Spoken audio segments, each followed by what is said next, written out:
தயவு செய்து எங்களுடன் இணைந்து கொள்ளுங்கள், மற்றவர்களுடன் பகிர்ந்து கொள்ளுங்கள், செய்தி மணியை அழுத்துங்கள். உங்கள் ஆதரவு மட்டுமே இதைத் தொடர்வதற்கு ஊக்கமளிக்கும். அன்புடன் தியாகலிங்கம். நான் எல்லாவற்றையும் தெரிந்து கொண்டு வந்திருக்கிறேன். மாட்சிமை தங்கிய இளவரசி அவர்களே, ராஸ்தோக்கள் வணிகர் புரோனிகோவின் இல்லத்தில் தங்கியிருக்கிறார்கள். அந்த வீடு இங்கிருந்து ரொம்ப தூரத்தில் இல்லை. வால்காவுக்கு அக்கறையில் சதுக்கத்தில் இருக்கிறது என்றான் தூதன். இளவரசி மேரி முக்கியமாக அறிந்து கொள்ள விரும்பியது தனது சகோதரர் எப்படி இருக்கிறார் என்பதை பற்றித்தான். அதை குறித்து தூதன் ஏன் ஒன்றும் சொல்லவில்லை என்பதை புரிந்து கொள்ள முடியாதவளாக அவனை பயபிராந்தியோடு நோக்கினாள். இளவரசர் எப்படி இருக்கிறார்? அவள் கேட்டாள். மாட்சிமை தங்கிய கோமகன் அதே வீட்டில் அவர்களோடே தங்கியிருக்கிறார் தோட்.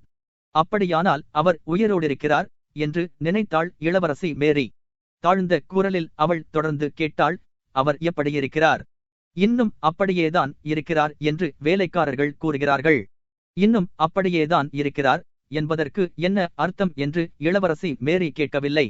ஆனால் தன் முன்னால் உட்கார்ந்து நகரத்தை குதூகலமாக வேடிக்கை பார்த்தவாறு வந்து கொண்டிருந்த 7 வயது நிரம்பிய குட்டி நிக்கலஸை யாரும் கவனிக்காதபடி கண நேரம் பார்த்துவிட்டு தலையை குனிந்து கொண்டாள். ஆடி அசைந்து கடகடவென்று சென்று கொண்டிருந்த அந்த பெரிய வண்டி நிற்கும் வரை அவள் மீண்டும் தந்தலையை தூக்கவே இல்லை. வண்டி நின்றதும் அதன் இறங்கு படிகள் கீழே தாழ்த்தப்படும் ஒலி கேட்டது. வண்டியின் கதவு திறக்கப்பட்டது. இடதுபுறத்தில் தண்ணீர், ஒரு பெரிய நதி இருந்தது. வலது புறத்தில் முகமண்டபம் இருந்தது. வாசலில் வேலைக்காரர்களும் கருகருவென்றிருந்த கூந்தலை ஒரு பெரிய பின்னலாக போட்டுக் கொண்டிருந்த ஒரு பெண்ணும் நின்று கொண்டிருந்தனர். கொழுகொழுவென்றிருந்த அந்த பெண் இனிமையற்ற முறையில் முறுவலித்தது போல் இளவரசி மேரிக்கு தோன்றிற்று. டோட், அந்த பெண்தான் சோனியா. இளவரசி மேரி படிகளில் ஏறி ஓடினாள். இந்த பக்கம், இந்த பக்கம் என்றாள் அந்த பெண் அதே செயற்கையான புன்சிரிப்போடு. கூடத்தில் இளவரசி கிழக்கத்திய பாணியில் இருந்த ஒரு யதான அம்மாளை சந்தித்தாள். அந்த அம்மாள் அவளை எதிர்கொண்டழைக்க உணர்ச்சி வயப்பட்ட தோற்றத்தோடு விரைந்து வந்து கொண்டிருந்தாள். அவள்தான் கோமகள். அவள் இளவரசி மேரியை கட்டித் தழுவி முத்தமிட்டாள். மோன் என் பேன் என்று அவள் முணுமுணுத்தாள். ஜிவம்ஸ் எய்மே எட் வப்ஸ் கொன்னாயிஸ் லாங்டம்ஸ். ஏன் குழந்தாய், உன்னை நான் நேசிக்கிறேன். உன்னை நீண்டகாலமாக அறிவேன் லோட். இளவரசி மேரி தன் பதட்டத்துக்கிடையேயும் அவள்தான் கோமகள் என்பதையும் அவளிடம் ஏதாவது கூறுவது அவசியம் என்பதையும் உணர்ந்தாள். உடனே எப்படிச் செய்தோம் என்று தனக்கே தெரியாமல் ஒரு சில இங்கிதமான பிரெஞ்சு சொற்களை தேடிப் பிடித்து அந்த அம்மாள் பேசி அதே மெல்லிய குரலில் பதிலளித்துவிட்டு கேட்டாள். அவர் எப்படி இருக்கிறார்? அவருக்கு ஆபத்து ஒன்றுமில்லை என்று டாக்டர் கூறுகிறார் என்றாள் கோமகள். ஆனால் அவள் பேசும்போது ஒரு பெருமூச்சோடு கண்களை உயர்த்தினாள். அவளது செய்கை அவளது சொற்களுக்கு முரணாக இருந்தது. அவர் எங்கே இருக்கிறார்? நான் பார்க்க முடியுமா? நான் என்று இளவரசி கேட்டாள். கொஞ்சம் பொறு இளவரசியே, கொஞ்சம் பொறு என் அன்பே. இவன் அவருடைய மகனா என்றாள் கோமகள். திரசால்லசருடன் உள்ளே வந்து கொண்டிருந்த குட்டி கேட்கவில்லை. அதை அறிந்து கொள்ள அவள் விரும்பவில்லை. அநேகமாக செத்துக் கொண்டிருக்கும் தன் சகோதரர் பக்கத்தில் தான் இருப்பது மட்டுமின்றி அவரது மகனை அவரிடம் அழைத்துச் செல்வதற்கு முடிந்த தனைத்தும் செய்வதும் தனது கடமை என்று அவள் நினைத்தாள். எனவே அவள் புறப்படுவதற்கு தயாரானாள். அவளுக்கு ஒரு சிறு சந்தேகம் ஏற்பட்டது. இளவரசர் ஆண்ட்ரோவே ஏன் நேரடியாக செய்தி அனுப்பவில்லை? ஒருவேளை கடிதம் எழுத முடியாதபடி அவர் மிகவும் பலகீனமாக இருக்கலாம், அல்லது இந்த நீண்ட பயணம் அவளுக்கும் தன் மகனுக்கும் மிகவும் கஷ்டமானது, அபாயகரமானது என்று அவர் நினைத்திருக்கலாம். எவ்விதம் இளவரசி மேரி தன்னை சமாதானம் செய்து கொண்டாள். ஒரு சில தினங்களில் இளவரசி மேரி புறப்படுவதற்கு தயாராகிவிட்டாள். குடும்பத்திற்கு சொந்தமான பெரிய கோச் வண்டியும் ஒரு சாமான் வண்டியும் தான் இப்போது அவளது பிரயாண சாதனங்கள். இந்த கோச் வண்டியில் முன்பொரு தடவை அவள் வோரோனிஸுக்கு பயணம் செய்திருக்கிறாள். அவளுடன் தற்போது குமாரி பிரியன், குட்டி நிக்கலஸ், அவனுடைய ஆசிரியர், அவளது வயதான தாதி, 3 வேலைக்கார பெண்கள், திக்கோன், அவளது அத்தை அனுப்பி வைத்த உதவியாள் ஆகியோர் பிரயாணம் செய்தனர். மாஸ்கோ வழியாக செல்லும் வழக்கமான மார்க்கத்தை நினைத்து கூட பார்க்க முடியாது. எனவே இளவரசி மேரி ரிபிட்ஸ், ராயதான், விளாடிமிர், ஷுயா முதலிய ஊர்களின் வழியாக செல்லும் சுற்று மார்க்கத்தை தான் மேற்கொள்ளும்படி நேர்ந்தது. இந்த மார்க்கம் நீண்ட தூரமுள்ளதாகவும் ஒவ்வொரு இடத்திலும் தபால் குதிரைகள் கிடைக்காததால் மிகவும் கஷ்டம் நிறைந்ததாகவும் பிரெஞ்சுக்காரர்கள் தென்படுவதாக கூறப்படும் ரயாஜான் அருகே அபாயம் உள்ளதாகவும் கூட இருந்தது. இந்த கஷ்டமான பயணத்தின் போது இளவரசி மேரி காட்டிய ஆற்றலையும் திட சித்தத்தையும் கண்டு குமாரி பிரியனும் வேலைக்காரிகளும் ஆச்சரியமடைந்து விட்டனர். அவள் இரவில் நேரம் கழித்து படுக்கைக்குச் சென்றாள். காலையில் மற்ற இவருக்கும் முன்னால் எழுந்தாள். எந்த இன்னல் இடுக்கண் களையும் கண்டு அவள் அஞ்சவில்லை. அவளது ஊக்கமும் திறமும் மற்ற சக பிரயாணிகளையும் ஆட்கொள்ளவே அவர்கள் 2வது வாரத்தின் இறுதியில் யாரோஸ்லாவை நெருங்கினர். வாரோனிச்சில் அவள் தங்கிய கடைசி நாட்கள் அவளது வாழ்க்கையிலேயே மிகவும் மகிழ்ச்சி நிறைந்த நாட்களாகும். ராஸ்தோன் மீது அவள் கொண்ட காதல் அவளை வேதனை. அவர் எங்கே இருக்கிறார் என்று மீண்டும் அவள் எல்லோரையும் பார்த்து கேட்டாள். அவர் கீழே இருக்கிறார். நட்டாஷா அவருடன் இருக்கிறாள் என்று சோனியா முகம் சிவக்க பதிலளித்தாள். நாங்கள் தகவல் சொல்லி அனுப்பியிருக்கிறோம். நீ களைப்பாக இருப்பாய் என்று நினைக்கிறேன் இளவரசி. மேரியின் கண்களில் வேதனையால் நீர் முட்டி நின்றது. முகத்தை வேறு பக்கமாக திருப்பிக் கொண்டாள். தன் சகோதரரிடம் எப்படி போவது என்பதை கோமகளிடம் மீண்டும் கேட்பதாக இருந்தாள். ஆனால் அதற்குள்ளாக மிதந்து வருவது போன்ற மெல்லிய விரைவான காலடியோசை கதவு நிலையில் கேட்டது. இளவரசி சுற்றுமுற்றும் பார்த்தபோது நட்டாஷா வந்து கொண்டிருப்பதைக் கண்டாள். அவள் அநேகமாக ஓட்டமும் நடையுமாக வந்து கொண்டிருந்தாள். இதே நட்டாஷாவை தான் மேரி சில காலத்திற்கு முன்னர் மாஸ்கோவில் சந்தித்தபோது அவளை அவ்வளவாக விரும்பவில்லை. ஆனால் இப்போது நட்டாஷாவின் முகத்தை இளவரசி பார்த்ததுமே தன் துயரத்தில் பங்கு கொள்ள ஒரு உண்மையான தோழி, ஒரு சிநேகிதி இங்கு தனக்கு கிடைத்திருக்கிறாள் என்பதை தெரிந்து கொண்டாள். எனவே அவளிடம் ஓடிச் சென்று அவளை கட்டித் தழுவி அவளது தோளில் முகத்தை புதைத்துக் கொண்டு அழ ஆரம்பித்தாள். இளவரசர் ஆண்ட்ரோவின் தலைமாட்டில் உட்கார்ந்திருந்த நட்டாஷா இளவரசி மேரி வந்திருக்கிறாள் என்று கேள்விப்பட்டதுமே ஓசைப்படாமல் அறையை விட்டு வெளியேறி அவளிடம் விரைந்தோடி வந்தாள். அவள் வேக நடை போட்டு வந்ததுதான் இளவரசி மேரிக்கு அவள் ஏதோ மிதந்து வந்தது போலிருந்தது. நட்டாஷா வரவேற்பு அறைக்குள் ஓடி வந்தபோது அவளது கிளர்ச்சியுற்ற முகத்தில் ஒரே ஒரு பாவம்தான், அன்பின் பாவம்தான் கூடிக்கொண்டிருந்தது. அவருக்கு இளவரசர் ஆண்ட்ரோ மீதும் மேரி மீதும் தான் நேசிக்கும் மனிதருக்கு மிகவும் நெருக்கமான சகலரின் மீதும் எல்லையற்ற அன்பு பொலிந்தது. மற்றவர்களுக்காக இரக்கமும் வேதனையும் கசிந்தது. அவர்களுக்கு உதவி செய்வதில் தன்னை முழுக்க முழுக்க அர்ப்பணித்து கொள்ள வேண்டுமென்னும் எழுச்சிமிக்க ஆர்வம் குமிழிட்டது. அந்த வினாடியில் நட்டாஷாவின் உள்ளத்தில் தன்னை பற்றிய எண்ணமோ அல்லது இளவரசர் ஆண்ட்ரோவோடு தனக்குள்ள உறவுகளை பற்றிய எண்ணமோ இல்லை என்பது தெளிவு. நுண்ணறிவு படைத்த மேரி நட்டாஷாவின் வதனத்தை பார்த்த மாத்திரத்திலேயே இவற்றையெல்லாம் புரிந்து கொண்டு அவளது தோளில் தன் முகத்தை புதைத்து இன்பங்கலன் வேதனையோடு அழுதாள். சரி வா மேரி, அவரிடம் போவோம் என்று கூறி நட்டாஷா அவளை அவரது அறையை நோக்கி அழைத்துச் சென்றாள். வழியில் மேரி தனது தலையை உயர்த்தினாள். கண்களை துடைத்துக் கொண்டாள். நட்டாஷா பக்கம் பார்வையை திருப்பினாள். அவளிடமிருந்து தன்னால் எல்லாவற்றையும் புரிந்து கொள்ள முடியும் என்று உணர்ந்தார். அவருக்கு என்று கேள்வி கேட்க ஆரம்பித்தவள் சட்டென்று நிறுத்திக் கொண்டாள். வார்த்தைகளால் கேள்வி கேட்பதோ அல்லது பதிலளிப்பதோ சாத்தியமற்றது என்பதை அவள் உணர்ந்தாள். இதைவிட நட்டாஷாவின் முகமும் கண்களும் அவளுக்கு எல்லாவற்றையும் தெளிவாகவும் ஆழமாகவும் சொல்வது போலிருந்தன. நட்டாஷா அவளையே குத்திட்டு பார்த்து கொண்டிருந்தாள். ஆனால் தனக்கு தெரிந்ததனைத்தையும் சொல்லலாமா அல்லது வேண்டாமா என்று அச்சமும் தயக்கமும் கொண்டவள் போல் தென்பட்டாள். மேலும் தன் இதய ஆழத்தையே ஊடுருவும் அந்த பிரகாசம் பொருந்திய கண்களின் முன்னால் தான் பார்த்த எல்லா உண்மைகளையும் கூறாமல் இருப்பது சாத்தியமில்லை என்பதை உணர்பவளாக காணப்பட்டாள். திடீரென்று நட்டாஷாவின் உதடுகள் நடுங்கின. அவளது வாயைச் சுற்றிலும் அழகற்ற சுருக்கங்கள் நெளிந்தன. அவள் தன் கரங்களால் முகத்தை மூடிக்கொண்டு விம்மி எழுதாள். இளவரசி மேரிக்கு விஷயம் புரிந்துவிட்டது. எனினும் அவள் இன்னும் நம்பிக்கை கொண்டவளாக அவளுக்கே நம்பிக்கையில்லாத வார்த்தைகளில் கேட்டாள். அவருடைய காயம் எப்படி இருக்கிறது? பொதுவாக அவரது நிலைமை எவ்விதம் இருக்கிறது? நீயே பார்க்கப் போகிறாய் என்று மட்டுமே நட்டாஷாவால் சொல்ல முடிந்தது. கீழ்த்தளத்தில் ஆண்ட்ரோவின் அறைக்கருகே அவர்கள் அழுகை ஓயும் வரை சற்று நேரம் அமர்ந்திருந்தனர். அப்போதுதானே அமைதியான முகங்களுடன் அவர்கள் இளவரசரிடம் செல்ல முடியும். அவரது நோய் முழுவதும் எப்படி போயிற்று? அவரது நிலைமை நீண்ட நாட்களாகவே மோசமாக இருக்கிறதா? இது எப்போது நிகழ்ந்தது? இளவரசி மேரி வினவினாள். நட்டாஷா அவளுக்கு பதிலளிக்கையில், முதலில் ஜுரத்தாலும் வலியாலும் அவருக்கு அபாயம் இருந்தது. ஆனால் திராய்ஷாவில் அந்த அபாயம் விலகிப் போயிற்று. டாக்டர் பிளவையைப் பற்றி மட்டுமே பயப்பட்டார். அந்த ஆபத்தும் நீங்கிப் போயிற்று. நாங்கள் யாரோஸ்லாவை அடைந்தபோது புண் சீழ்பிடிக்க ஆரம்பித்தது. சீழ்பிடித்தல் முதலிய பல விஷயங்கள் நட்டாஷாவுக்கு தெரியும். சீழ்பிடிப்பது சாதாரணமாக நடக்கக்கூடியதுதான் என்று டாக்டர் கூறினர். பிறகு காய்ச்சல் அடிக்க ஆரம்பித்தது. ஆனால் காய்ச்சல் ஒன்றும் கடுமையாக இல்லை என்று டாக்டர் தெரிவித்தார் என்றாள்.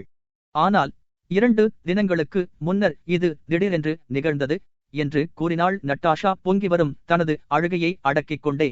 இது ஏன் நேர்ந்தது என்று எனக்கு தெரியவில்லை. ஆனால் நீயே அவர் எப்படி இருக்கிறார் என்பதை இப்போது பார்க்கப் போகிறாய். அவர் பலவீனமா இருக்கிறாரா, மெலிந்திருக்கிறாரா என்று இளவரசி கேட்டாள். அப்படி ஒன்றுமில்லை. ஆயினும் அவர் நிலைமை மோசமாக இருக்கிறது. அதை நீயே பார்ப்பாய். ஓ மேரி, அவர் நன்றாகவே இருக்கிறார். ஆனால் அவர் வாழ முடியாது. ஏன் என்றால் 12.15 நட்டாஷா இளவரசர் ஆண்ட்ரு தங்கியிருந்த அறையின் கதவை வழக்கமான முறையில் திறந்து இளவரசி மேரியை தனக்கு முன்னால் உள்ளே செல்லும்படி விட்டாள். அப்போது இளவரசி தன் தொண்டையில் விம்மல்கள் முட்டுவதை உணர்ந்தாள். கஷ்டத்தோடு தன்னை தயார் படுத்திக் கொண்டு வந்திருந்த அவள் இப்போது அமைதியோடிருக்க முயற்சித்தாள். எனினும் கண்களில் நீர் மல்காமல் அவரை நேரிட்டு பார்க்க முடியாது என்பதை அவள் அறிவாள். 2 தினங்களுக்கு முன்னர் இது திடீரென்று நிகழ்ந்தது என்று நட்டாஷா கூறிய சொற்களுக்கு என்ன அர்த்தம் என்பதை இளவரசி புரிந்து கொண்டாள். இளவரசரின் நோய் திடீரென்று தணிந்துவிட்டது என்றால் அந்த தணிவும் பணிவும் மரணத்தை அவர் நெருங்கிக் கொண்டிருக்கிறார் என்பதற்கான அறிகுறிகள். இதுதான் நட்டாஷா கூறிய சொற்களுக்கு அர்த்தம். இதை மேரி புரிந்து கொண்டாள். அவள் அறைக்குள் காலடி எடுத்து வைக்கு முன்பே சிறு வயதில் தனக்கு நினைவிருக்கிற ஆண்ட்ரூவின் முகத்தை கற்பனை செய்து பார்த்தாள். அது மென்மையும் அமைதியும் இரக்கமும் வாய்ந்த முகமாக அவள் மனதில் பதிந்திருந்தது. அந்த முகத்தை அவர் அபூர்வமாகவே வெளிக்காட்டினார். எனவே அது அவளது உணர்ச்சிகளை வெகுவாக தொட்டிருந்தது. தனது தந்தை மரண்படுக்கையில் இருந்தபோது செய்தது போலவே தனது சகோதரரும் தன்னிடம் இதமான அன்பான வார்த்தைகளை பேசுவார். அதை தன்னால் தாங்க முடியாது. எனவே அவளது உணர்ச்சிகளை வெகுவாக தொட்டிருந்தது. தனது தந்தை மரண்படுக்கையில் இருந்தபோது செய்தது போலவே தனது சகோதரரும் தன்னிடம் இதமான அன்பான வார்த்தைகளை பேசுவார். அதை தன்னால் தாங்க முடியாது. எனவே அவர் முன்னிலையிலேயே தேம்பி தேம்பி அழுவோம் என்று அவள் நிச்சயமாக நம்பினாள். இது இப்போதோ அல்லது பிறகோ நடக்கத்தான் போகிறது. இந்த நினைப்போடு அவள் உள்ளே நுழைந்தாள். அவரது உருவம் அவளுக்கு தெளிவடைய அவளது தொண்டையில் விம்மல்கள் மென்மேலும் அதிகரித்தன. அவளது குறுகிய பார்வையுள்ள கண்கள் அவரது முகச்சாயல்கள் அடையாளம் கண்டுகொள்ள முயன்றன. பிறகு அவரது முகத்தை பார்த்தாள். அவரது கூரிய பார்வை அவள் மேல் பட்டது. அவர் அணிலின் மென்மயிரினாலான மேலங்கி அணிந்து சுற்றிலும் தலையணைகள் வைத்து சார்மனை கட்டிலில் படுத்திருந்தார். அவர் மெலிந்து வெளிரி போயிருந்தார். சதை வற்றி எலும்பும் தோலுமாக இருந்த ஒரு கையில் ஒரு கைக்குட்டையை பிடித்திருந்தார். இன்னொரு கையால் தான் வளர்த்திருந்த மிருதுவான மீசை மீது விரல்களை மெதுவாக ஓடவிட்டு தடவி விட்டுக் கொண்டிருந்தார். அவர்களிருவரும் உள் பிரவேசித்த போது அவர்களையே அவர் வைத்த கண் வாங்காமல் பார்த்து கொண்டிருந்தார். அவரது முகத்தை பார்த்ததும் கண்களை சந்தித்ததும் இளவரசி மேரியின் நடை திடீரென்று தளர்ந்தது. தனது கண்ணீர் வற்றிவிட்டதையும் விம்மல்கள் நின்றுவிட்டதையும் உணர்ந்தாள். அவரது முகமும் கண்களும் வெளிப்படுத்திய பாவத்தை கண்ணுற்றதும் தான் ஏதோ குற்றம் செய்துவிட்டவள் போல் உணர்ந்தாள். அச்சமடைந்தவள் போல் காணப்பட்டாள். என் மீது என்ன குற்றமிருக்கிறது என்று அவள் தனக்குத்தானே கேட்டுக்கொண்டாள். என்ன குற்றமா? நீ உயிரோடிக்கிறாய். எனவே உயிரோடிருப்பவர்களை பற்றி சிந்திக்கிறாய். ஆனால் நானோ? அவரது உற்சாகமற்ற கடுமையான பார்வை பதிலளித்தது. அவர் தனது சகோதரியையும் நட்டாஷாவையும் மெதுவாக நோட்டமிட்ட போது வெளிப்புறமாக அன்றி உட்புறமாக நோக்குவது போல் தோன்றிய அந்த ஆழ்ந்த பார்வையில் அநேகமாக ஒரு பகைமை உணர்ச்சி மிதவையிட்டது. அவர் தனது சகோதரியை முத்தமிட்டார். அப்போது அவளது கரத்தை தன் கரத்தால் பிடித்துக் கொண்டார். இப்படிச் செய்வதுதான் எப்போதும் அவர்களது வழக்கம். எவ்விதமிருக்கிறாய் மேரி? இங்கே எப்படி வந்தாய் என்றார் அவர். அவரது பார்வையைப் போலவே குரலிலும் அமைதியும் பற்றின்மையும் கலவையிட்டன. அவர் வேதனையால் அலறியிருந்தால் கூட அந்த அலறல் இப்போது அவரது தொனி மேரியின் உள்ளத்தில் விளைவித்துள்ள இவ்வளவு பீதியை உண்டு பண்ணியிருக்காது. குட்டி நிக்கலசையும் அழைத்து வந்திருக்கிறாயா என்று அதே மெதுவான அமைதியான முறையில் அதை நினைவு படுத்திக் கொள்ளும் முயற்சியோடு அவர் வினவினார். நீர் எப்படி இருக்கிறீர் என்றாள் மேரி. தான் என்ன சொன்னோம் என்பதை குறித்து அவளுக்கே ஆச்சரியமாக இருந்தது. அதுவா என் அன்பே, அதை நீ டாக்டரிடம் கேட்க வேண்டும் என்று அவர் பதிலளித்தார். அன்போடு நடந்து கொள்ள அவர் மீண்டும் முயற்சித்தது தெரிந்தது. வெறும் உதட்டளவில் அவர் சொன்னார். அவரது சொற்கள் அவரது எண்ணங்களை பிரதிபலிக்கவில்லை என்பது தெளிவு. மெர்சி, சரி அமியை, திப்ரி வெனியு, இங்கே வந்ததற்கு வந்தனம் என் அன்பே. இளவரசி மேரி அவரது கையை அழுத்தினாள். அந்த அழுத்தல் அவரை சற்றே வெளிப்படையாக சிணுங்கும்படி செய்தது. அவர் மௌனமாக இருந்தார். அவளுக்கு என்ன சொல்வது என்று தெரியவில்லை. 2 தினங்களுக்கு முன்னர் அவருக்கு என்ன நேர்ந்தது என்பதை இப்போது அவர் புரிந்து கொண்டாள். அவரது சொற்களில், அவரது குரலில், முக்கியமாக அமைதியான, ஏறத்தாழ பகைமையுள்ள அந்த பார்வையில் இந்த உலகைச் சேர்ந்த எல்லாவற்றில் இருந்தும் ஒதுங்கி நிற்கும் ஒரு போக்கை உயிரோடிருப்பவர்கள் மீது ஒரு அச்சத்தை காண முடிந்தது. உயிரோடிக்கும் இதை பற்றியும் முயற்சியோடுதான் அவரால் புரிந்து கொள்ள முடிந்தது.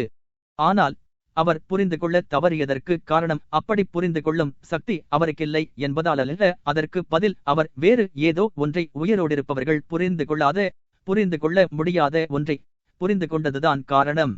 இது அவர் மனம் முழுவதையும் ஆக்கிரமித்து கொண்டிருந்தது. பார்த்தாயா, விதி நம்மை எவ்வளவு விசித்திரமாக ஒன்று சேர்த்திருக்கிறது என்றார் அவர் மனத்தை கலைத்து. பிறகு நட்டாஷாவை சுட்டி காட்டி தொடர்ந்து கூறினார். அவள்தான் எந்த நேரமும் என்னை கவனித்துக் கொள்கிறார் டோட். இளவரசி மேரிக்கு அவர் சொன்னது காதில் விழுந்தது. இத்தகைய விஷயத்தை அவரால் எவ்விதம் சொல்ல முடிந்தது என்பது அவளுக்கு புரியவில்லை. இளவரசர் ஆண்ட்ரு கூருணர்ச்சியும் அன்புமுள்ளவர். அப்படிப்பட்டவர் தான் யாரை காதலிக்கிறாரோ, யார் அவரை காதலிக்கிறாளோ அவள் முன்னர் எவ்விதம் இதை சொல்ல முடிந்தது? உயிரோடிருப்போம் என்ற நம்பிக்கை மட்டும் அவருக்கு இருந்திருந்தால் அந்த வார்த்தைகளை அன்பற்ற வெறுப்பு கலந்த குரலில் கூறியிருக்க மாட்டார். தான் இறந்து கொண்டிருக்கிறோம் என்பது அவருக்கு தெரியாதிருந்தால் எப்படி அவர் அவளிடம் இரக்கம் காட்டத் தவறியிருப்பார்?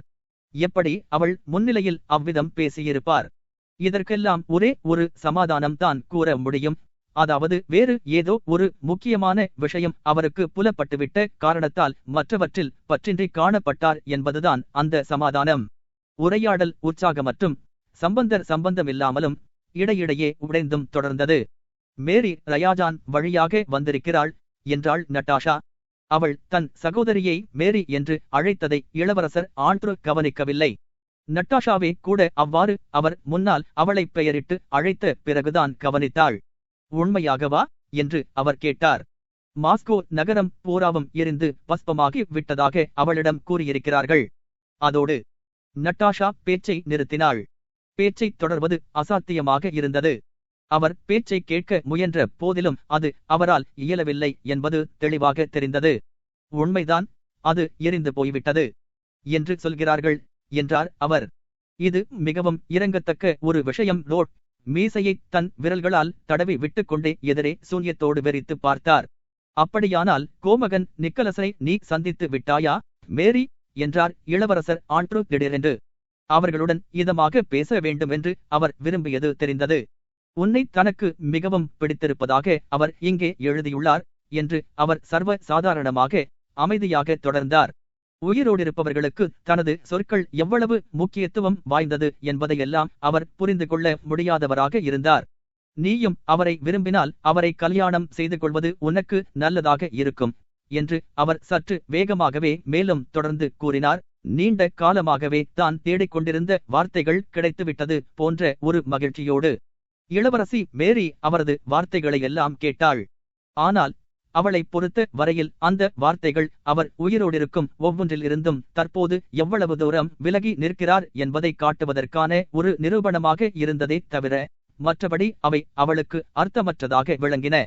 என்னை பற்றி ஏன் பேசுகிறீர் என்று அவள் அமைதியாக கூறி நட்டாஷா பக்கம் கண்ணோட்டமிட்டாள். இதை உணர்ந்த நட்டாஷா அவளை ஏறிட்டு பார்க்கவில்லை. 3 பேரும் மீண்டும் மௌனமாயினர். ஆண்ட்ரோ, நீர் என்று இளவரசி மேரி திடீரென்று பேச்சைத் தொடங்கினாள். அவளது குரல் நடுங்கிற்று. நீர் குட்டி நிக்கலசரை பார்க்க விரும்புகிறீரா? அவன் எந்த நேரமும் உம்மை பற்றித்தான் பேசிக் கொண்டிருக்கிறான். இளவரசர் ஆண்ட்ரூ சற்று வெளிப்படையாக முறுவல் பூத்தார், அதுவும் முதல் தடவையாக. ஆனால் அவரது முகத்தை மிக நன்கு அறிந்த இளவரசி மேரி அவர் மகிழ்ச்சியோடோ அல்லது தனது மகன் என்னும் பாசத்தோடோ முறுவலிக்கவில்லை. அதற்கு பதில் ஏளனத்தோடு புன்னகை புரிகிறார் என்பதை பீதியோடு கவனித்தாள். தன்னை உற்சாகப்படுத்துவதற்கு கடைசி சாதனம் என்று அவள் நம்பியதை உபயோகப்படுத்த முயற்சிக்கிறாள் என்று இளவரசர் எண்ணியதே அவரது ஏளன புன்னகைக்கு காரணம். ஆம், அவனை நான் பார்ப்பதற்கு மிகவும் மகிழ்ச்சி அடைவேன். அவன் சுகமாக இருக்கிறானா?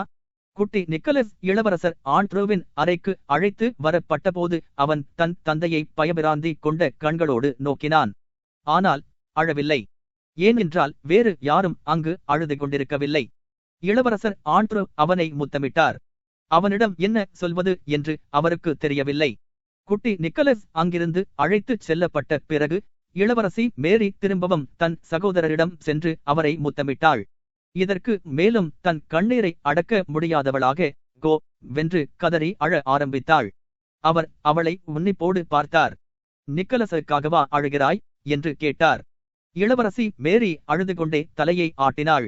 மேரி, உனக்கு வேதம் தெரியும். ஆனால் அவர் பேச்சை முடிக்காமல் நிறுத்திக் கொண்டார். நீர் என்ன சொன்னீர்? ஒன்றுமில்லை. நீ இங்கே அழக்கூடாது என்றார் அவர், அதே உற்சாகமற்ற முகபாவத்தோடு அவளை பார்த்து கொண்டே. இளவரசி மேரி அழ ஆரம்பித்ததும் குட்டி நிக்கலஸ் தந்தையின்றி விடப்படுவானே என்பதை நினைத்துத்தான் அவள் அழுகிறாள் என்பதை அவர் புரிந்து கொண்டார். பெரு முயற்சியோடு வாழ்க்கைக்கு திரும்பி அவர்களது கண்ணோட்டத்திலிருந்து விஷயங்களை பார்க்க முயற்சித்தார். ஆம், அவர்களுக்கு இது துக்ககரமானதாகத்தான் தோன்றும் என்று அவர் நினைத்தார். ஆனால் இது எவ்வளவு சுலபமானது! ஆகாச கோழிகள் விதை விதைப்பதில்லை, அறுவடை செய்வதுமில்லை. எனினும் நமது பரம பிதா அவற்றை போஷிக்கிறார் என்று அவர் தனக்குத்தானே சொல்லிக் கொண்டார். இளவரசி மேரியிடமும் தெரிவிக்க வேண்டுமென்று விரும்பினார். இல்லை, வேண்டாம். இதை அவர்கள் தங்கள் சொந்த வழியில் அர்த்தம் செய்து கொள்வார்கள், புரிந்து கொள்ள மாட்டார்கள். அவர்கள் வெகு உயர்வாக மதிக்கும் உணர்ச்சிகள், நமக்கு மிக முக்கியத்துவம் வாய்ந்ததாக தோன்றும் நமது எல்லா உணர்ச்சிகளும் எண்ணங்களும் அவசியமில்லாதவை என்பதை அவர்களால் புரிந்து கொள்ள முடியாது. நாம் ஒருவரையொருவர் புரிந்து கொள்ள முடியாது என்று அவர் முனமாக இருந்து விட்டார். 12.16 இளவரசர் ஆண்ட்ரூவின் மகனுக்கு 7 வயதாகிறது. அவனால் படிக்க முடியாது. எந்த விஷயமும் தெரியாது. அன்றைய தினத்திற்கு பிறகு அவன் அறிவும் அனுபவமும் ஆய்வுத் திறனும் பெற்று பல விஷயங்களை தெரிந்து கொண்டான். ஆனால் அவன் பிற்காலத்தில் பெற்ற ஆற்றல்களனைத்தையும் இந்த வயதிலேயே பெற்றிருந்திருப்பானேயானால் கூட தனது தந்தைக்கும் மேரிக்கும் நட்டாஷாவுக்கும் இடையே நடைபெற்ற காட்சியின் அர்த்தத்தை இப்போது விட தெளிவாகவோ அல்லது ஆழமாகவோ அவனால் புரிந்து கொண்டிருக்க முடியாது. இதை அவன் பூரணமாக உணர்ந்து கொண்டான். அவன் அழாமல் அறையை விட்டு கிளம்பி தன்னுடன் வெளியே வந்த நட்டாஷாவிடம் முனமாகச் சென்றான்.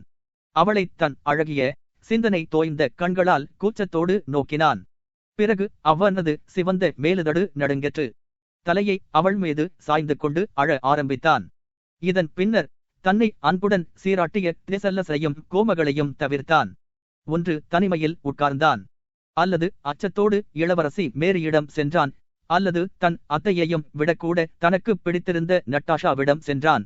அவர்களிருவரிடமும் அமைதியோடும் நன்றியோடும் ஓட்டிக்கொண்டான். இளவரசி மேரி இளவரசர் ஆண்ட்ரூவின் அறையில் இருந்து வெளியே வந்தாள். நட்டாஷாவின் முகம் தனக்கு என்ன தெரிவித்தது என்பதை இப்போது முற்றிலும் புரிந்து கொண்டாள். அவரது உயிரை காப்பாற்றும் நம்பிக்கை பற்றி நட்டாஷாவிடம் ஒன்றும் பேசவில்லை. அவளோடு முறை வைத்து அவரது கட்டில் அருகில் அமர்ந்து அவரை கவனித்துக் கொண்டாள். இப்போது அழுவதை நிறுத்திவிட்டாள். ஆனால் இறந்து கொண்டிருந்த மனிதருக்கு மேல் இப்போது தெளிவாக வட்டமிட்டு கொண்டிருந்த அந்த நித்தியத்துவத்தையும் எல்லையற்றதையும் இடைவிடாமல் பிரார்த்தித்துக் கொண்டிருந்தாள். இளவரசர் ஆண்ட்ரூ தாம் சாகப்போகிறோம் என்பதை தெரிந்திருந்தது மட்டுமின்றி தாம் செத்துக் கொண்டிருக்கிறோம் என்பதையும் இயற்கையானவே பாதி செத்துவிட்டோம் என்பதையும் உணர்ந்திருந்தார்.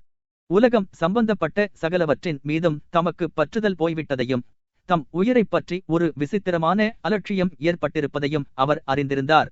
இது தன்னை நோக்கி வந்து கொண்டிருக்கிறதோ அதை அவசரமின்றி பதட்டமின்றி எதிர்பார்த்து கொண்டிருந்தார். அந்த தயா தாட்சண்யமற்றது, நித்தியமானது, தொலைதூரமானது, அறிவு கெட்டாதது, அதன் பிரசன்னத்தை தன் வாழ்நாள் முழுதும் அவர் தொடர்ந்து உணர்ந்திருந்தார். இப்போது அவரை நெருங்கிவிட்டது. உயிர் மீது அவருக்கிருந்த விசித்திரமான அலட்சியம் காரணமாக அது அவருக்கு புரிந்து கொள்ளக்கூடியதாகவும் புலப்படக்கூடியதாகவும் இருந்தது. இதற்கு முன்னர் அவர் சாவைப் பற்றி பயந்ததுண்டு. மனதை பயங்கரமாக வேதனைப்படுத்தும் மரண பயத்தை அவர் 2 முறை அனுபவித்திருக்கிறார். ஆனால் இப்போது அவருக்கு அந்த பயமே இல்லை. அவர் தன் முன்னால் வெடிகுண்டு பம்பரம் போல் சுழன்றபோதுதான் சாவைப் பற்றி முதல் தடவையாக உணர்ந்தார்.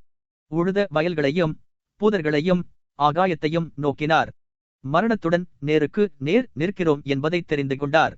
காயமடைந்த பிறகு அவருக்கு சுய நினைவு வந்ததும் வாழ்க்கை தலையில் கட்டுண்டிருந்து விடுதலை பெற்றது போல அமரத்துவமான தங்கு தடையற்ற அன்பு என்னும் மலர் அவரது ஆன்மாவில் மலர்ந்ததும் அவர் மரணத்தைப் பற்றி அஞ்சுவதையும் அதைப் பற்றி நினைப்பதையும் விட்டுவிட்டார். அவர் காயமடைந்த பிறகு தனிமையிலும் வேதனையிலும் அரை மயக்க நிலையிலும் காலத்தை கழித்தபோது அமரத்துவமான அன்பு என்னும் கோட்பாட்டை அவர் எந்த அளவுக்கு ஆழமாக ஊடுருவி பார்த்தாரோ அந்த அளவுக்கு தம்மை உலக வாழ்க்கையிலிருந்து தனிமைப்படுத்திக் கொண்டார். இது அவரை அறியாமலேயே நடைபெற்றது. எல்லாவற்றையும் எல்லாரையும் நேசிப்பது என்பதும் அன்பின் பொருட்டு எப்போதும் தியாகம் செய்வது என்பதும் ஒரு குறிப்பிட்டவர் மீது அன்பு காட்டுவது என்றோ இந்த உலக வாழ்க்கையை வாழ்வது என்றோ அர்த்தமல்ல. அந்த அன்பு என்னும் கோட்பாட்டில் அவர் எவ்வளவு அதிகமாக ஈடுபாடு கொண்டாரோ அவ்வளவு அதிகமாக வாழ்க்கையை துறந்தார். வாழ்க்கைக்கும் மரணத்துக்கும் இடையே நிற்கும் பயங்கர தடையை அத்தகைய அன்பு இல்லாதபோது பரிபூரணமாக அறிந்தார். இந்த நாட்களில் தாம் சாக வேண்டியிருக்கும் என்பதை எண்ணி பார்த்தபோது பின்வருமாறு தமக்குள் சொல்லிக் கொண்டார். நல்லது, அதனால் என்ன? எல்லாம் நன்மைக்குத்தான். ஆனால் மைடிஸ்டியில் கழிந்த அந்த இரவுக்குப் பிறகு தான் மிகவும் விரும்பியவள் தன் முன்னால் வந்திருப்பதை அரை மயக்க நிலையில் பார்த்ததும் அவளது கரத்தை முத்தமிட்டு ஆனந்த கண்ணீர் விட்டதும் ஒரு குறிப்பிட்ட பெண்மீது அன்பு அவருக்கு தெரியாமலேயே மீண்டும் அவரது இதயத்தில் படர்ந்து அவரை திரும்பவும் வாழ்க்கையோடு பிணைத்தது. இன்பகரமான கிளர்ச்சியூட்டும் எண்ணங்கள் அவரது மனதை ஆட்கொள்ள ஆரம்பித்தன. ஆம்புலன்ஸ் நிலையத்தில் குரோகினை சந்தித்த போது ஏற்பட்ட உணர்ச்சியை இப்போது அவரால் திரும்பப் பெற முடியவில்லை. ஆனால் குரோகின் உயிரோடிருக்கிறாரா இல்லையா என்னும் கேள்வி அவரை சித்திரவதை செய்தது. இக்கேள்வியை எவரிடமும் கேட்க அவர் துணியவில்லை. அவரது நோய் அதன் இயல்பான போக்கில் சென்றது. ஆனால் நட்டாஷா குறிப்பிட்டாளே, இது திடீரென்று நிகழ்ந்தது என்று. அது மேரி வருவதற்கு 2 தினங்களுக்கு முன்னர்தான் நடைபெற்றது. அதுதான் வாழ்க்கைக்கும் மரணத்திற்கும் இடையே நடைபெற்ற கடைசி ஆன்மீக போராட்டமாகும். இதில் மரணம்தான் வென்றது. நட்டாஷாவின் மீது காதல் கொண்டு சாவிற்கு முன்னால் அச்சத்தின் மீது கடைசி தாக்குதல் தொடுத்ததன் மூலம் அது இறுதியாக முறியடிக்கப்பட்டாலும் அவர் இன்னும் வாழ்க்கையை மதித்தார் என்னும் உண்மை எதிர்பாராத விதமாக புலனாயிற்று. அன்று மாலை நேரம். வழக்கம்போல் சாப்பாட்டிற்கு பிறகு அவருக்கு இலேசாக காந்தலடித்தது. அவரது எண்ணங்கள் அசாதாரணமான தெளிவோடு இருந்தன. மேஜைக்கருகில் சோனியா அமர்ந்திருந்தாள். அவர் கண்ணயர ஆரம்பித்தார். திடீரென்று ஒரு இன்ப உணர்ச்சி அவரை ஆட்கொண்டது. அவள் வந்துவிட்டாள் என்று அவர் நினைத்தார். உண்மைதான். சோனியா இடத்தில் நட்டாஷா உட்கார்ந்திருந்தாள். அவள் அப்போதுதான் ஓசைப்படாமல் உள்ளே வந்து அமர்ந்திருந்தாள். அவள் அவரை கவனித்துக் கொள்ள ஆரம்பித்ததிலிருந்து அவள் தன்னருகே இருக்கும் இந்த உணர்வு எப்போதும் அவருக்கு இருந்து வந்தது. அவள் மெழுகு வத்தி வெளிச்சத்தை அவரிடமிருந்து மறைத்தவாறு பக்கவாட்டில் போட்டிருந்த ஒரு சாய்வு நாற்காலியில் அமர்ந்து காலுறை ஒன்றை பின்னிக் கொண்டிருந்தாள். காலுறைகள் பின்னும் வயதான நர்சுகளைப் போல யாரும் நோயாளிகளை அத்தனை நன்றாக கவனித்துக் கொள்ள மாட்டார்கள் என்றும் காலுறைகள் பின்னுவதில் நோவை ஆற்றும் ஏதோ ஒன்றிருக்கிறது என்றும் இளவரசர் ஆண்ட்ரு தற்செயலாக குறிப்பிட்டதைத் தொடர்ந்தே அவள் காலுறைகள் பின்ன கற்றுக்கொண்டாள். அவளது விரைவாக இயங்கும் மெல்லிய கரங்களில் பின்னல் ஊசிகள் பிளிக் பிளிக் எனறு இலேசாக ஓசை எழுப்பின. அவளது சிந்தனை தோய்ந்த வாடி வதங்கிய முகத்தோற்றத்தை அவரால் தெளிவாக பார்க்க முடிந்தது. அவள் நகர்ந்து கொடுத்தாள். நூற்கண்டு முழங்கால்களில் இருந்து உருண்டோடிற்று. அவள் திடுக்கிட்டு அவரை கண்ணோட்ட விட்டாள். மெழுகுவர்த்தியை கையால் மறைத்துக் கொண்டு ஜாக்கிரதையாகவும் லாவகமாகவும் குனிந்து நூற்கண்டை எடுத்து பழைய நிலையில் உட்கார்ந்து கொண்டாள். அவர் அவளை அசையாதபடி நோக்கினார். அவள் குனிந்து எழுந்ததும் ஒரு ஆழ்ந்த மூச்சுவிட விரும்பியதையும் ஆனால் அப்படிச் செய்யாமல் எச்சரிக்கையாக மூச்சுவிட்டதையும் அவர் கவனித்தார். திராய்ட்சா மடாலயத்தில் அவர்கள் கடந்த காலத்தை பற்றி பேசியுள்ளார்கள். தான் மட்டும் உயிரோடிருந்தால் தங்களிருவரையும் மீண்டும் ஒன்று சேர்த்த தனது காயத்துக்காக எப்போதும் கடவுளுக்கு நன்றியுள்ளவனாக இருப்பேன் என்று அவர் அவளிடம் தெரிவித்தார். ஆனால் அதற்கு பிறகு அவர்கள் எதிர்காலத்தை பற்றி ஒருபோதும் பேசியதே இல்லை. அப்படி இருக்குமா அல்லது இருக்க முடியாதா என்று அவர் அவளை பார்த்தவாறும் உருக்கு ஊசிகளின் மெல்லிய கிளிக் ஒலியை கவனித்தவாறும் இப்போது நினைத்தார். நான் சாவதற்காகத்தான் விதி இவ்வளவு விசித்திரமாக அவளை என்னிடம் கொண்டு வந்திருக்குமா? நான் என் வாழ்க்கையின் உண்மை எனக்கு புலப்பட்டிருக்க கூடுமா? இந்த உலகில் வேறிதை காட்டிலும் அதிகமாக அவளை நான் நேசிக்கிறேன். ஆனால் அவளை நான் நேசித்தால் நான் என்ன செய்ய வேண்டும்? இவ்வாறு அவர் எண்ணமிட்டுக் கொண்டே தம்மையறியாமலேயே சிணுங்கினார். இது தமது வேதனைகளின் போது அவர் பெற்ற பழக்கமாகும். இந்த சிணுங்கல் ஒலியைக் கேட்டதும் நட்டாஷா காலுறை பின்னலை அப்படியே கீழே வைத்துவிட்டு அவர் பக்கமாக பார்த்தாள். திடீரென்று அவரது கண்கள் மின்னுவதை கவனித்துவிட்ட அவள் மெதுவாக அவரிடம் நடந்து சென்று அவரை குனிந்து பார்த்தாள். நீர் இன்னும் தூங்கவில்லையா? இல்லை, நான் உன்னை வெகு நேரமாக பார்த்து கொண்டிருக்கிறேன். நீ உள்ளே வருகிறாய் என்பதை உணர்ந்தேன். நீ அளிப்பது போன்ற அந்த மென்மையான ஆறுதல் உணர்ச்சியை எனக்கு வேறு யாரும் அளிப்பதில்லை. நான் ஆனந்தத்தால் அழ விரும்புகிறேன். நட்டாஷா அவரை மேலும் நெருங்கினாள். அவளது முகம் கழிவகையோடு பிரகாசித்தது. நட்டாஷா, உன்னை நான் மிக அதிகமாக நேசிக்கிறேன். உலகில் வேறிதை காட்டிலும் அதிகமாக விரும்புகிறேன். நான் மட்டும். அவள் ஒரு வினாடி வேறு பக்கமாக திரும்பிக் கொண்டாள். ஏன் மிக அதிகமாக நேசிக்கிறேன் என்கிறீர் என்று அவள் கேட்டாள். ஏன் மிக அதிகமாக என்று கேட்கிறாயா? நல்லது, நீ என்ன நினைக்கிறாய்? உன் மனதில், உன் முழு உள்ளத்தில் நீ என்ன உணர்கிறாய்? நான் உயிரோடிருப்பேனா? நீ என்ன எண்ணுகிறாய்? நிச்சயமாக அதில் எனக்கு சந்தேகமில்லை என்று நட்டாஷா அவரது இரு கரங்களையும் உணர்ச்சி பெருக்கோடு பிடித்துக் கொண்டு அநேகமாக கத்தியே விட்டாள். அவர் சற்று நேரம் மௌனமாக இருந்தார். அப்படி நடந்தால் எவ்வளவு நன்றாக இருக்கும் என்று அவர் கூறியவாறே அவளது கரத்தை எடுத்து முத்தமிட்டார். நட்டாஷாவுக்கு மகிழ்ச்சி தாங்க முடியவில்லை. அவள் உணர்ச்சி வசப்பட்டாள். ஆனால் இது நல்லதல்ல. அவர் அமைதியோடிருக்க வேண்டும் என்பதை அவள் உடனே உணர்ந்தாள். ஆனால் நீர் இன்னும் தூங்காமல் இருக்கிறீரே என்று அவள் தன் களிப்பை அடக்கிக் கொண்டே கூறினாள். தயவு செய்து தூங்குவதற்கு முயற்சி செய்யும். அவர் அவளது கையை அழுத்தினார், பின்னர் விட்டு விட்டார்.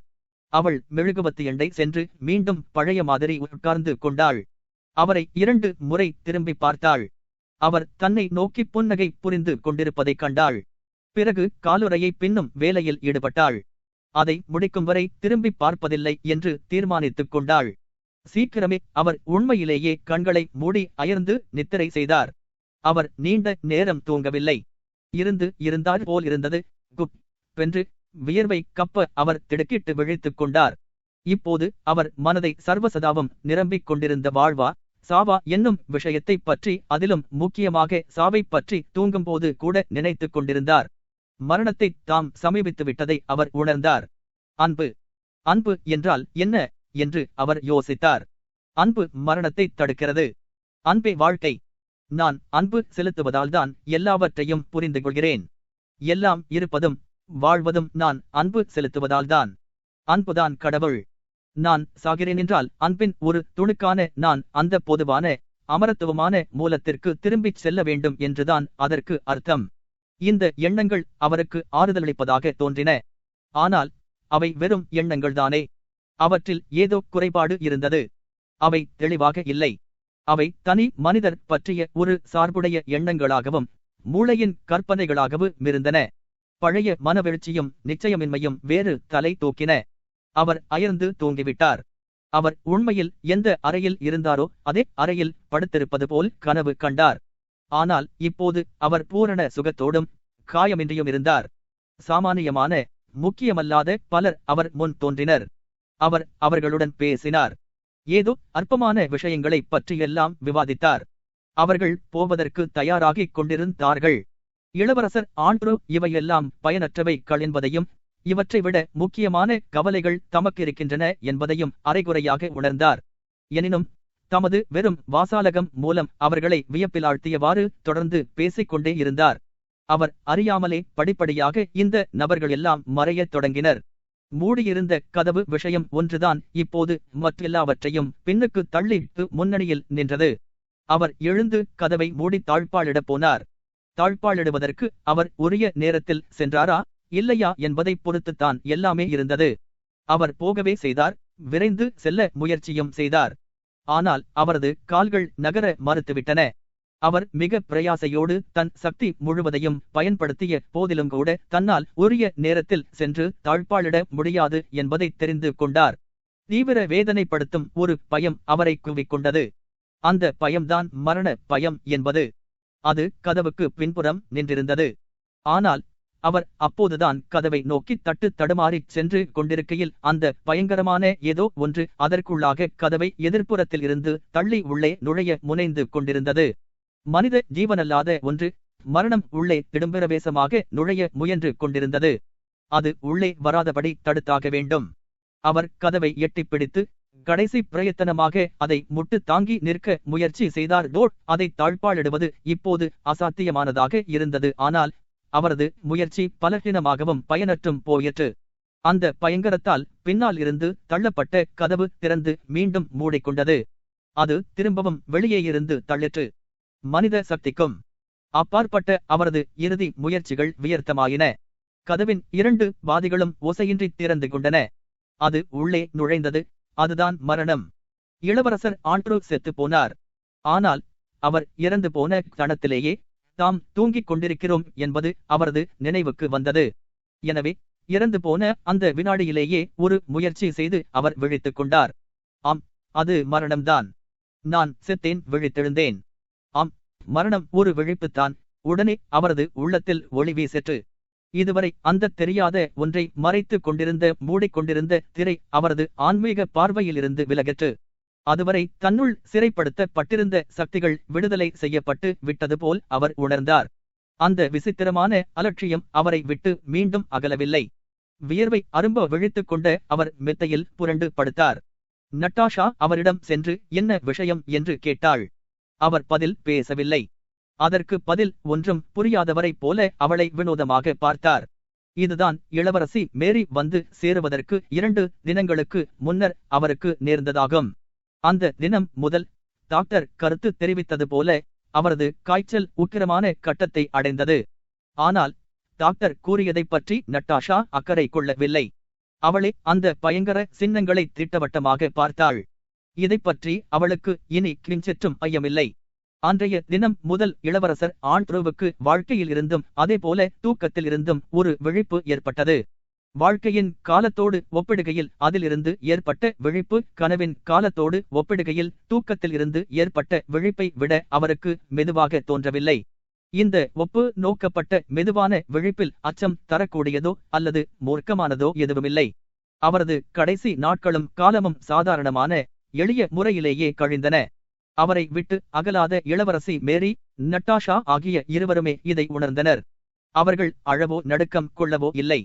இந்த இறுதி நாட்களில் தாங்கள் அவருக்கு சிசுரட்சை செய்யவில்லை.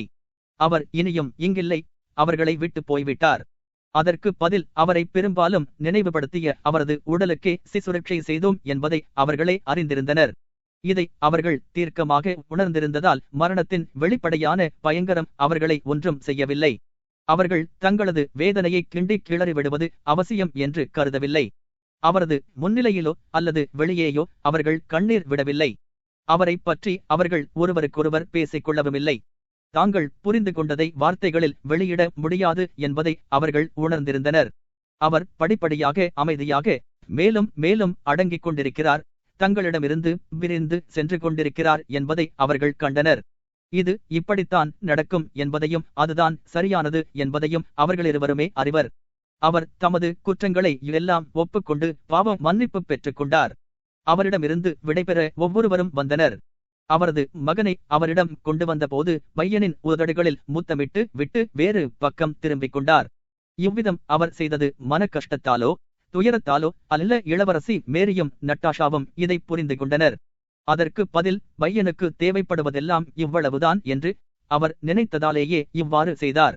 ஆனால் பையனை ஆசீர்வதிக்கும்படி அவரிடம் கூறப்பட்டபோது அவ்விதமே ஆசீர்வதித்தார்.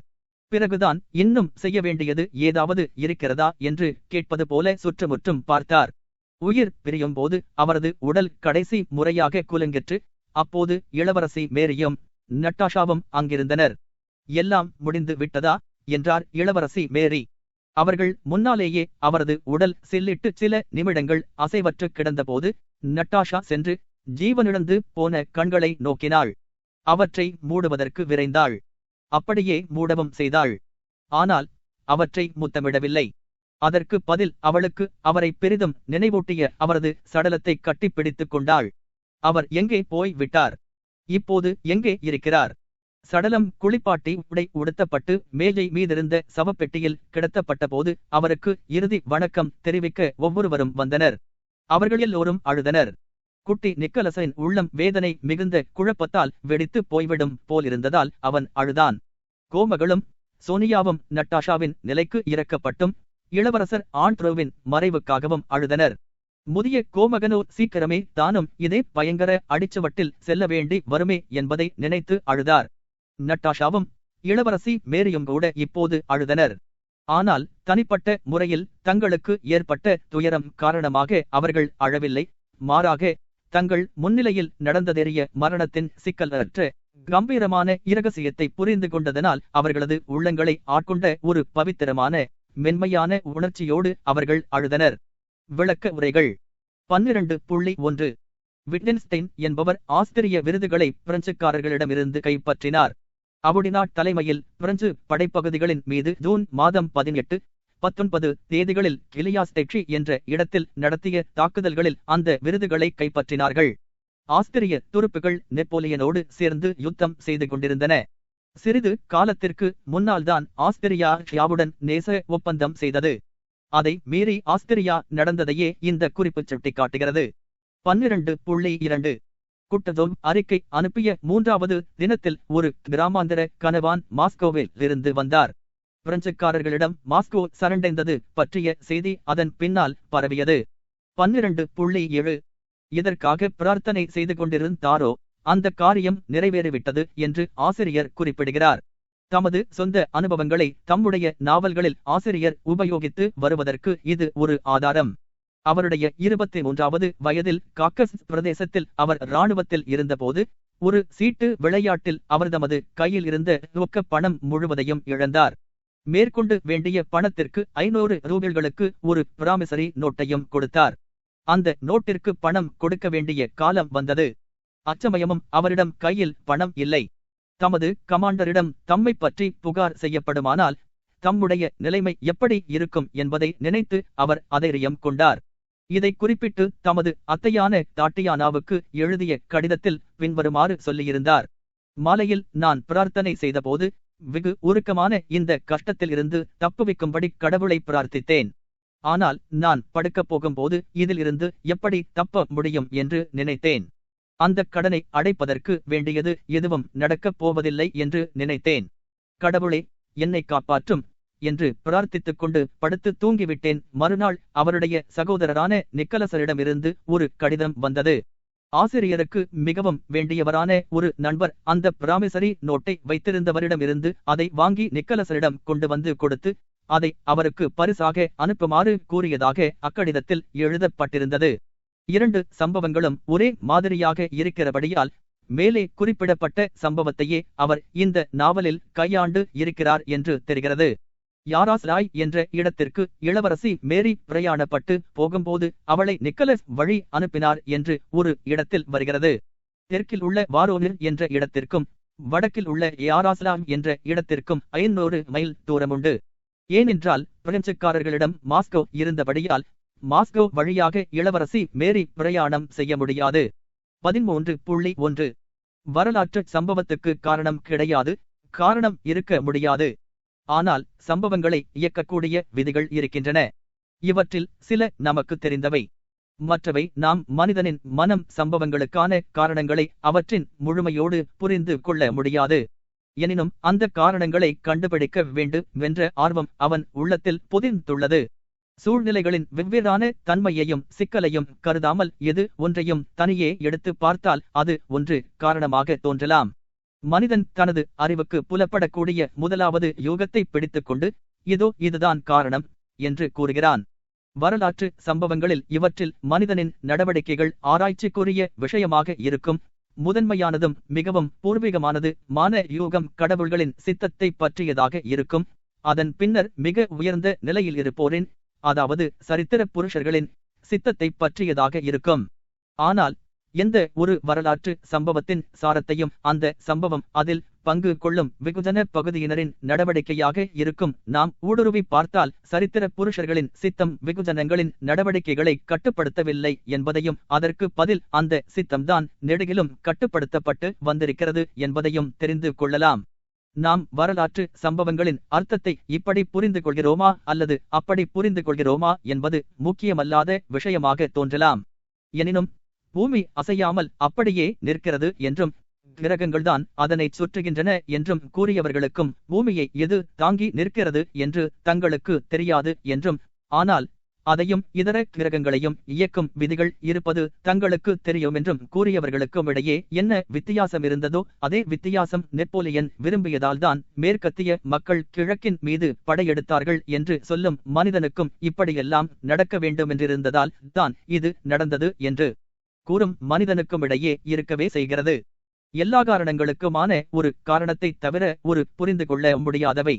எவ்விதம் பூமி அசையாதது என்றும் கருத்தோட்டத்தை மனிதர்கள் கைவிட்ட போதுதான் கிரகங்களின் இயக்க விதிகளை கண்டுபிடிக்க முடிந்ததோ, அவ்விதமே யாரோ ஒரு தனி மனிதனின் சித்தத்தில் காரணத்தை தேடும் முயற்சியை கைவிட்டால்தான் இந்த விதிகளை நாம் கண்டுபிடிக்க முடியும்.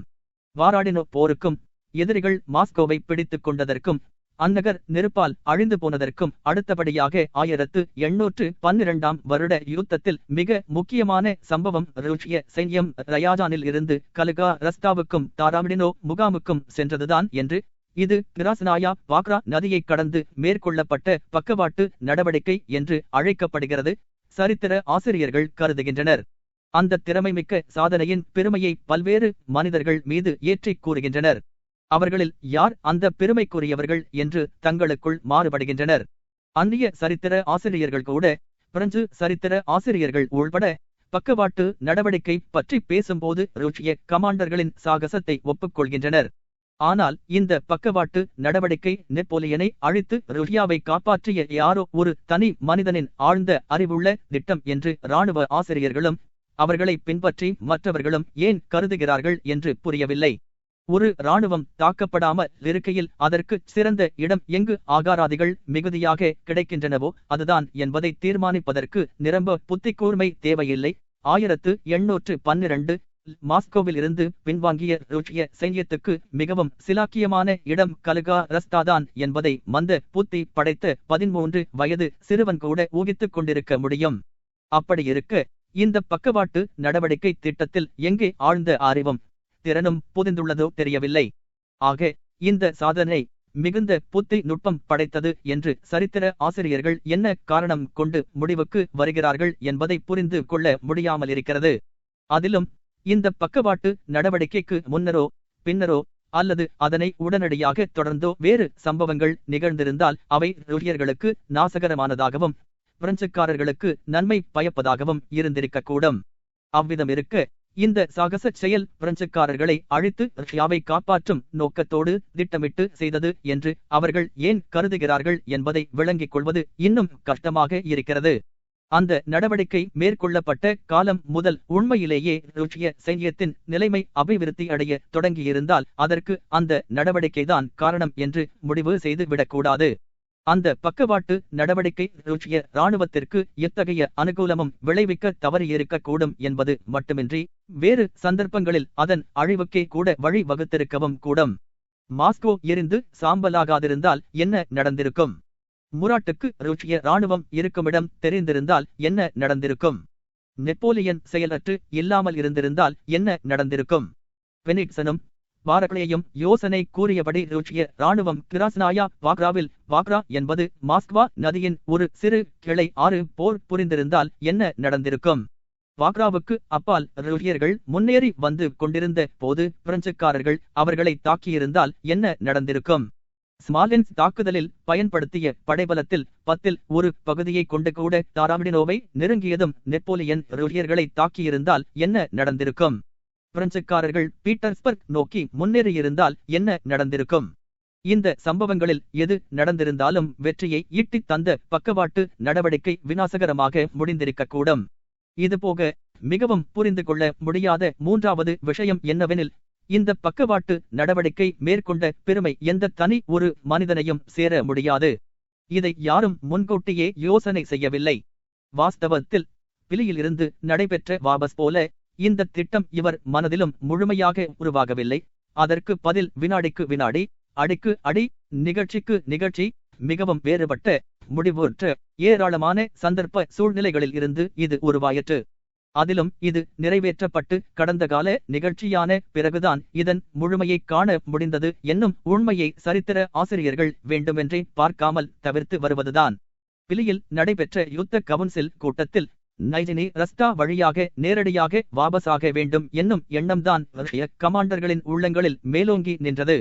கவுன்சிலில் பெரும்பாலோர் இத்தகைய வாபஸுக்கு ஆதரவாக வாக்களித்ததும், இவை எல்லாவற்றிற்கும் மேலாக பிரதம சேனாதிபதிக்கும் கமிசேரியர் இலாகாவுக்கு பொறுப்பாக இருந்த லான்ஸ்காயுக்கும் இடையே நடைபெற்ற பிரசித்தி பெற்ற உரையாடலும் இதற்கு அத்தாட்சியாகும்.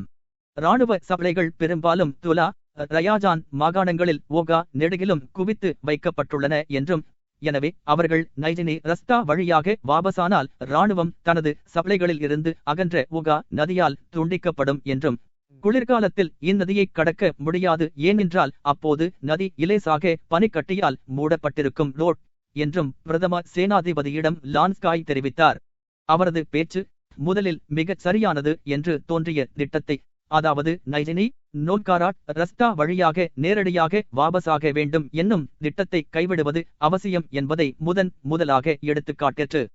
சைன்யம் ரயாஜான் ரஸ்டா வழியாக தனது சப்ளைகளையொட்டி தெற்கு நோக்கி திரும்பிற்று லோட். இதன் விளைவாக ஏற்பட்ட பிரெஞ்சுக்காரர்களின் அசந்தமும் அவர்களுக்கு ரஷ்ய சைன்யம் எங்கே இருக்கிறது என்பது கூட தெரியாமல் போய்விட்டது. துலாவில் உள்ள ஆயுத கிடங்கு பாதுகாக்கப்பட வேண்டுமே என்ற கவலையும், அதிலும் முக்கியமாக தனது சப்ளைகளையொட்டியே செல்வதனால் உள்ள அனுகூலங்களும் ஆகிய இவைகள் எல்லாம் சேர்ந்து இராணுவத்தை இன்னும் தெற்கே துலா ரஸ்டா நோக்கி திரும்பும்படி செய்தது. இவ்விதம் நிர்பந்தம் காரணமாக வாக்ராவுக்கு பால் துலா ரஸ்டாவை வந்தடைந்ததும் பாடோல் என்னுமிடத்தில் முகாமிடவே ரஷ்ய கமாண்டர்கள் உத்தேசித்திருந்தனர். அவர்களுக்கு தாராமிடினோவை பற்றிய எண்ணமே இல்லை. ஆனால் பல சந்தர்ப்ப சூழ்நிலைகளும் சிறிது காலம் ரஷ்யர்களுடன் தொடர்பற்றிருந்த பிரெஞ்சு துருப்புகள் மீண்டும் தோன்றியதும், சண்டையிடுவதற்கான திட்டங்களும், இவை எல்லாவற்றிற்கும் மேலாக கலுகா மாகாணத்தில் ஏராளமான உணவுப் பொருள்கள் அகப்பட்டதும் ஆகிய இவைகள் எல்லாம் நமது இராணுவத்தை இன்னும் தெற்கே திரும்பி துலாவிலிருந்து கலுகா ரஸ்டாவுக்கும் அங்கிருந்து தாராமிடினோவுக்கும் செல்லும்படி கட்டாயப்படுத்தின. தாராமிடினோ சப்ளைகள் நிறைந்திருந்த ரஸ்டாக்களுக்கு இடையே அமைந்திருந்தது. மாஸ்கோவை கைவிடுவது என்று எப்போது முடிவு செய்யப்பட்டது என்பதை எவ்விதம் சொல்ல முடியாதோ அவ்விதமே தாராமிடினோவுக்கு செல்ல எப்போது யாரால் தீர்மானிக்கப்பட்டது என்பதையும் துல்லியமாக கூற முடியாது. கணக்கற்ற பல்வேறு காரணங்களின் விளைவாக இராணுவம் அங்கு போய் சேர்ந்த பிறகு தான் பலர் இந்த நடவடிக்கையை தாங்கள் விரும்பியிருந்ததாகவும் அதன் விளைவை முன்கூட்டியே அறிந்திருந்ததாகவும் கூற தலைப்பட்டனர். 13.2 புகழ்பெற்ற பக்கவாட்டு நடவடிக்கையில் அடங்கியிருந்ததெல்லாம் இதுதான். பிரெஞ்சுக்காரர்களின் முன்னேற்றம் நின்றதும் படையெடுப்பாளர்களிடமிருந்து நேரே பின்புறமாக தொடர்ந்து வாபஸாகிக் கொண்டிருந்த ரஷ்ய இராணுவம் தன்னை எதிரிகள் பின்பற்றி வரவில்லை என்பதை தெரிந்ததும் அந்த நேரடி பாதையிலிருந்து 2 விலகி சப்ளைகள் நிறைந்திருந்த மாவட்டம் நோக்கி இயல்பாகவே ஈர்க்கப்பட்டது. அறிவு நுட்பம் படைத்த கமாண்டர்கள் ரஷ்ய இராணுவத்தை வழிநடத்திச் சென்றார்கள் என்று நாம் கற்பனை செய்து கொள்வதற்கு பதிலாக, தலைவர்களே இல்லாத இராணுவமாக அதை நாம் மனத்திரையில் சித்தரித்து பார்த்தால் அந்த இராணுவம் என்ன செய்திருக்கும்? எங்கு அதிகமாக உணவுப் பொருள்கள் கிடைக்கின்றனவோ, எங்கு தேசம் மிகவும் வளமாக இருக்கிறதோ அந்த திசையில் பிறை வடிவத்தில் மாஸ்கோவை நோக்கி திரும்பிச் செல்லும் நடவடிக்கையை மேற்கொள்வதைத் தவிர அது வேறிதையும் செய்திருக்காது. நைஜீனியில் இருந்து ரயாஜான், துலா, கலுகா ரஸ்டாக்களுக்கு செல்லும் அந்த நடவடிக்கை மிகவும் இயற்கையானதாக இருந்தது. அதனால்தான் ரஷ்ய கொள்ளைக்காரர்கள் கூட அந்த திசையில் சென்றனர். மேலும் அந்த மார்க்கத்திலேயே தமது இராணுவத்தை வழி நடத்திச் செல்லும்படி பீட்டர்ஸ்பர்க்கில் இருந்து குட்டசோவுக்கு கோரிக்கைகளும் வந்தன. குட்டசோவ் தாராமிடினோவில் இருந்த போது சக்கரவர்த்தியிடமிருந்து அவருக்கு ஒரு கடிதம் வந்தது. அதில் ரயாஜான் ரஸ்டா வழியாக இராணுவத்தை நடத்திச் சென்றதற்காக கண்டனம் தெரிவிக்கப்பட்டிருந்தது. குட்டசோவ் ஏற்கனவே கலுகாவுக்கருகில் எந்த இடத்திற்கு வந்திருந்தாரோ அதே இடத்தையே சக்கரவர்த்தியின் கடிதமும் சுட்டிக்காட்டியிருந்தது. முழு போர் நடவடிக்கைகளும் வாராடினோ சண்டையும் அளித்த உத்வேகத்தின் திசை வழியில் பந்து போல் உருண்டு சென்றுவிட்ட ரஷ்ய இராணுவம் அந்த உத்வேகத்தின் சக்தி தீர்ந்து போனதும் புதிதாக உத்வேகம் பெறவில்லை, தனக்கு இயல்பான நிலையை மேற்கொண்டது. குட்டசோவின் தகைமை அவரது புத்துநுட்பமிக்க போர் முறைத்திறமையில் அடங்கியிருக்கவில்லை. அதற்கு பதில் நடந்துள்ள விஷயத்தின் முக்கியத்துவத்தை அவர் மட்டுமே புரிந்து கொண்டதில்தான் அடங்கியிருந்தது. அப்போது அவர் மட்டும்தான் பிரெஞ்சு இராணுவம் செயலற்று இருந்ததின் அர்த்தத்தை புரிந்து கொண்டிருந்தார். அவர் மட்டும்தான் பாராடினோ சண்டை ஒரு வெற்றி என்று தொடர்ந்து அறுதியிட்டு உறுதியோடு கூறி வந்தார். இன்னும் அவர் மட்டும்தான் பிரதம சேனாதிபதி என்கிற வகையில் எதிரிகள் மீது தாக்குதல் தொடுக்க அவர் ஆவல் கொண்டிருக்க முடியும். பயனற்ற சண்டைகளில் ரஷ்ய இராணுவம் ஈடுபடாதபடி தடுக்க தன் முழு சக்தியையும் உபயோகித்தார். பாராடினோவில் காயமடைந்த மிருகம் வேட்டைக்காரன் அதனை விட்டு விட்டு ஓடிச் சென்ற இடத்திலேயே கிடந்தது. ஆனால் அது இன்னும் உயிரோடிருக்கிறதா, பலத்தோடு இருந்து கொண்டே வெறும் பாசாங்கு செய்கிறதா என்பது வேட்டைக்காரனுக்கு தெரியாது. திடீரென்று அந்த மிருகம் முனகும் சப்தம் கேட்டது. காயமடைந்த மிருகத்தின் பிரெஞ்சு இராணுவம் அவல நிலையை காட்டிக் கொடுத்த அந்த முனகல்தான் வலிய சமாதான பேச்சுவார்த்தைகள் நடத்த லாரிஸ்டோனை குட்டஜோவின் முகாமுக்கு அனுப்பியதாகும். நெப்போலியனுக்கு தன் மனதில் உதித்ததெல்லாம் சரியானதாகவே இருக்கும் என்ற எண்ணம் எப்போதுமே உண்டு. அதன்படி தனக்கு எடுத்த எடுப்பில் தோன்றிய வார்த்தைகளை, அவை அர்த்தமற்று இருந்தபோதிலும், குட்டஜோவுக்கு எழுதினார். உயர்திரு இளவரசர் குட்டஜோவ் அவர்களே, நெப்போலியன் எழுதினார். எனது உதவி தள்கர்த்தர்களில் ஒருவரை உங்களிடம் பல முக்கியமான விஷயங்களைப் பற்றி விவாதிப்பதற்கு அனுப்பி வைத்துள்ளேன். அவர் கூறும் விஷயங்களுக்கு கோமகனார் செவிசாய்க்க வேண்டும் என்று கேட்டுக்கொள்கிறேன். அதிலும் முக்கியமாக உங்களிடம் நான் நீண்டகாலமாக வைத்துள்ள பெருமதிப்பை அவர் வெளியிடும்போது அதை ஏற்குமாறு வேண்டிக் கொள்கிறேன். இதைத் தவிர இந்த கடிதம் எழுதுவதற்கு வேறு நோக்கம் கிடையாது. ஆண்டவன் உங்களை தமது தூய்மையும் கருணையுமிக்க பாதுகாப்பின் கீழ் வைத்துக் கொள்ள வேண்டும் என்று பிரார்த்திக்கிறேன். Moscow, October 30, 1812. நெப்போலியன். குட்டஜோவ் இதற்கு பின்வருமாறு பதிலளித்தார். இத்தகைய ஒரு ஒப்பந்தத்தையும் செய்து கொள்வதற்கு முன் முயற்சி எடுத்தவன் என்று நான் கருதப்பட்டால் பின் சந்ததியாரால் நான் சபிக்கப்படுவேன். என் நாட்டின் இன்றைய மனோநிலை அப்படியிருக்கிறது. ஆயினும் தமது துருப்புகள் தாக்குதலில் இறங்கிவிடாதபடி தடுப்பதற்கு தொடர்ந்து தமது சக்தியை எல்லாம் உபயோகித்து வந்தார். பிரெஞ்சு துருப்புகள் மாஸ்கோவில் கொள்ளையடித்துக் கொண்டும் ரஷ்ய துருப்புகள் தாராமிடினோவில் அமைதியாக முகாமிட்டு கொண்டுமிருந்த மாதத்தில் இந்த இரண்டு இராணுவங்களின் பலத்தில் ஒரு மாறுதல் மன உறுதியிலும் எண்ணிக்கையிலும் உருவாயிற்று. இதன் விளைவாக ரஷ்ய தரப்பின் கை ஓங்கிற்று. பிரெஞ்சு சைன்யத்தின் நிலையும் எண்ணிக்கையும் ரஷ்யர்களுக்கு தெரியாது என்றாலும் இந்த மாறுதல் நிகழ்ந்ததும் தாமதமின்றி உடனே தாக்குதலை ஆரம்பிப்பது அவசியம் என்பதற்கான அறிகுறிகள் தென்பட்டன. அந்த அறிகுறிகளாவன: லாரிஸ்டோனின் தூது, தாராமிடினோவில் வேண்டிய மட்டும் கிடைத்த உணவுப் பொருள்கள், பிரெஞ்சுக்காரர்களிடையே சொம்பலும் குழப்பமும் நிலவுவதாக நாலா பக்கங்களிலுமிருந்து வந்து கொண்டிருந்த செய்திகள், நமது பட்டாளங்களில் தங்குதடையின்றி வந்து குவிந்து கொண்டிருந்த புதிய படை வீரர்கள், நேர்த்தியான காலநிலை, ரஷ்ய போர் வீரர்கள் அனுபவித்த நீண்ட ஓய்வு, தாங்கள் எதற்காக அங்கு கொண்டுவரப்பட்டிருக்கிறோமோ அதைச் செய்ய வேண்டுமென்ற பொறுமையற்ற ஒரு துடிப்பு. இந்த துடிப்பு ஓய்வு எடுத்துக் கொண்டிருக்கும் ஒரு சைன்யத்தில் காணப்படுவது சகஜம். நீண்டகாலமாக தங்கள் பார்வையிலிருந்து மறைந்து போன பிரெஞ்சு இராணுவம் என்னதான் செய்து கொண்டிருக்கிறது என்பதை அறிய வேண்டுமென்ற ஆவல் பிரெஞ்சுக்காரர்களை மிக நெருங்கி கண்காணித்துக் கொண்டு நமது காவல் நிலையங்களை இப்போது தாராமிடினோவில் அமைத்துக் கொண்டுள்ள துணிவு, பிரெஞ்சுக்காரர்கள் மீது விவசாயிகளும் கொரில்லா படைகளும் சுலபமாக வெற்றிகள் பெற்றதாக கிடைத்த செய்திகள், அதனால் எழுந்த பொறாமை, பிரெஞ்சுக்காரர்கள் மாஸ்கோவில் இருக்கும் வரை அவர்களை பழிவாங்க வேண்டுமென்று ஒவ்வொரு ரஷ்யனின் உள்ளத்திலும் கனன்று கொண்டிருந்த வன்மம், இவை எல்லாவற்றிற்கும் மேலாக இரண்டு சைன்யங்களுக்கு இடையே இருந்த பலம் மாறிவிட்டது. இப்போது நிலைமை நமக்கு தான் அனுகூலமாக இருக்கிறது என்று ஒவ்வொரு போர்வீரன் மனதிலும் குடிகொண்டிருந்த ஒரு மங்கலான உணர்வு, உண்மையிலேயே இரு தரப்புகளுக்கும் இடையே இருந்த பலத்தில் ஒரு கணிசமான மாறுதல் ஏற்பட்டிருக்கத்தான் செய்தது. எனவே முன்னேற்றம் தவிர்க்க முடியாததாகிவிட்டது.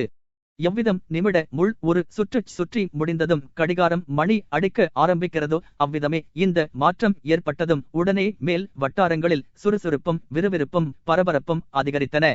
13.3 ரஷ்ய இராணுவம் குட்டஜோவாலும் அவருக்கு கீழுள்ள அதிகாரிகளாலும் அதோடு பீட்டர்ஸ்பர்க்கில் இருந்து சக்கரவர்த்தியாலும் தலைமை தாங்கி நடத்தப்பட்டது. மாஸ்கோ கைவிடப்பட்ட செய்தி பீட்டர்ஸ்பர்க்குக்கு எட்டு முன்பே முழு போர் நடவடிக்கை பற்றியும் ஒரு விரிவான திட்டம் தயாரிக்கப்பட்டு குட்டஜோவுக்கு வழிகாட்டியாக இருப்பதற்காக அவருக்கு அனுப்பி வைக்கப்பட்டது. மாஸ்கோ இன்னும் நம் கையில்தான் இருக்கிறது என்னும் எண்ணத்திலேயே இந்த திட்டம் தயாரிக்கப்பட்டிருந்தாலும் இராணுவ அதிகாரிகள் அதை அங்கீகரித்ததோடு செயலுக்கு ஒரு அடிப்படையாகவும் அதை ஏற்றுக்கொண்டனர். தொலை தூரத்திலிருந்து கொண்டு தயாரித்து அனுப்பப்படும் திட்டங்கள் எப்போதுமே நிறைவேற்றுவதற்கு கஷ்டமாக இருக்கும் என்று மட்டுமே குட்டசோவ் பதிலெழுதினார். இதன் பேரில் இவ்விதம் எதிர்படக்கூடிய கஷ்டங்களை சமாளிப்பதற்கு புதிய தாக்கீதுகள் அனுப்பப்பட்டன. அத்தோடு குட்டசோவின் நடவடிக்கைகளை கண்காணிக்கவும் அவற்றைப் பற்றி அறிக்கை செய்யவும் புதிய ஆட்களும் அனுப்பப்பட்டார்கள். இதல்லாமல் ரஷ்ய இராணுவத்தின் முழு நிர்வாக இயந்திரமுமே இப்போது திருத்தி அமைக்கப்பட்டது. வாக்ரேஷன் கொல்லப்பட்டு போனதாலும் வாரக்களை சினமடைந்து வெளியேறி விட்டதாலும் காலியான ஸ்தானங்கள் பூர்த்தி செய்யப்பட வேண்டியிருந்தன.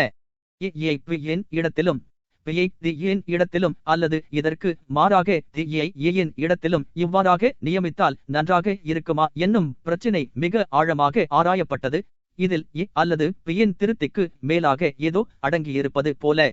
குட்டசோவுக்கும் அவரது இராணுவ காரியாலய தலைமை அதிகாரிக்கும் இடையே உள்ள பகைமை, சக்கரவர்த்தியின் நம்பிக்கைக்கு பாத்திரமான பிரதிநிதிகளின் வருகை, மேலே கூறிய பதவி மாற்றங்கள் ஆகிய இவற்றின் விளைவாக இராணுவ அதிகாரிகளிடையே ஒரு விசித்திரமான கட்சி கட்டும் விளையாட்டு நடைபெற்றுக் கொண்டிருந்தது. பல்வேறாக கோஷ்டிகள் சேர்த்துக் கொண்டு கவிழ்ப்பதிலும் கவிழ்ப்பதிலும் இவ்வாறாக ஒருவரையொருவர் கவிழ்ப்பதிலும் அவர்கள் ஈடுபட்டிருந்தனர். இந்த சதிகளில் எல்லாம் யுத்தத்தை எப்படி நடத்துவது என்பதே சதிக்குரிய விஷயமாக இருந்தது. இவர்கள் எல்லாருமே தாங்கள்தான் யுத்தத்தை நடத்தி கொண்டிருப்பதாக நம்பிக்கொண்டிருந்தார்கள். ஆனால் இந்த யுத்த விவகாரம் அவர்களுக்கு சம்பந்தமில்லாமலேயே எப்படி நடக்க வேண்டுமோ அப்படி நடந்து கொண்டிருந்தது. அதாவது அவர்கள் திட்டமிட்டபடி நடக்காமல் வெகுஜனங்களின் பிரதான போக்கையொட்டி நடந்து கொண்டிருந்தது. மேல் வட்டாரங்களில் மட்டும்தான் இந்த திட்டங்கள், குறுக்கீடுகள், கூட்டாலோசனைகள் எல்லாம் என்ன நடக்க வேண்டியுள்ளது என்பதன் ஒரு பிரதிபலிப்பாக தோன்றின. இளவரசர் மைக்கேல் இலாரியோனாவிச் என்று சக்கரவர்த்தி ஒரு கடிதம் எழுதினார். இந்த கடிதம் தாருடினோ யுத்தத்திற்கு பிறகே குட்டசோவுக்கு கிடைத்தது. செப்டம்பர் 2 முதல் மாஸ்கோ எதிரிகளின் கையில் இருந்து வருகிறது. நீர் கடைசியாக 20 அறிக்கை அனுப்பியிருக்கிறீர். இந்த இடைப்பட்ட காலம் முழுவதிலும் விரோதிக்கு எதிராகவோ அல்லது பண்டைய தலைநகரை மீட்பதற்காகவோ எவ்வித நடவடிக்கையும் எடுத்துக் கொள்ளப்படாதது மட்டுமல்ல, உமது கடைசியான அறிக்கைப்படி நீர் மேற்கொண்டும் பின்வாங்கவும் செய்திருக்கிறீர். செர்புகோன் ஏற்கனவே பகைவனது படைப்பிரிவு ஒன்றால் ஆக்கிரமித்து கொள்ளப்பட்டிருக்கிறது. புகழ்பெற்ற ஆயுதசாலை அமைந்துள்ளதும் நமது இராணுவத்திற்கு அத்தியாவசியமானதுமான துலா அபாயத்தில் இருக்கிறது. ஜெனரல் வின்ட்ரிங்கரோ அனுப்பியுள்ள அறிக்கைகளில் இருந்து 10,000 பேர் கொண்ட ஒரு எதிரி பட்டாளம் பீட்டர்ஸ்பர்க் ரஸ்டாவின் முன்னேறி வருகிறது. ஆயிரக்கணக்கானோர் கொண்ட இன்னொரு பட்டாளம் தீமிட்ராவை நோக்கி வந்து கொண்டிருக்கிறது. மூன்றாவதொன்று விளாடிமிர் ரஸ்டாவில் முன்னேறியிருக்கிறது. கணிசமான பலம் கொண்ட 4வது பட்டாளம் ஒன்று ரூசாவுக்கும் முழாய்க்கும் இடையே நிறுத்தி வைக்கப்பட்டிருக்கிறது. 25 வரை நெப்போலியன் மாஸ்கோவிலேயே இருந்திருக்கிறார். இவ்விதம் பகைவன் தனது படைகளை பெரிய பெரிய பட்டாளங்களாக ஆங்காங்கு பிரித்து அனுப்பியிருக்கும் போது, நெப்போலியன் தமது காவல் படையினருடன் மாஸ்கோவிலேயே தங்கியிருந்திருக்கும் போது நீர் வலிய தாக்குதல் தொடுக்க முடியாத அளவுக்கு உண்மை எதிர்த்து நிற்கும் விரோதி படைகள் கணிசமான பலம் பெற்றிருப்பது சாத்தியமா? அப்படியிருக்க முடியாது.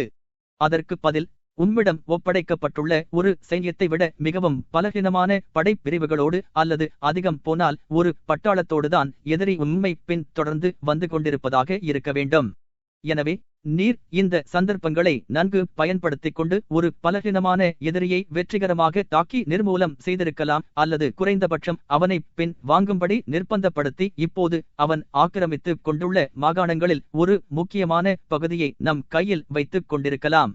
இதன் மூலம் துலாவுக்கும் இன்னும் உட்புறத்தில் உள்ள இதர நகரங்களுக்கும் ஏற்படக்கூடிய அபாயத்தை தவிர்த்திருக்க முடியும். தற்போது பீட்டர்ஸ்பர்க்கில் அதிக துருப்புகள் இல்லை.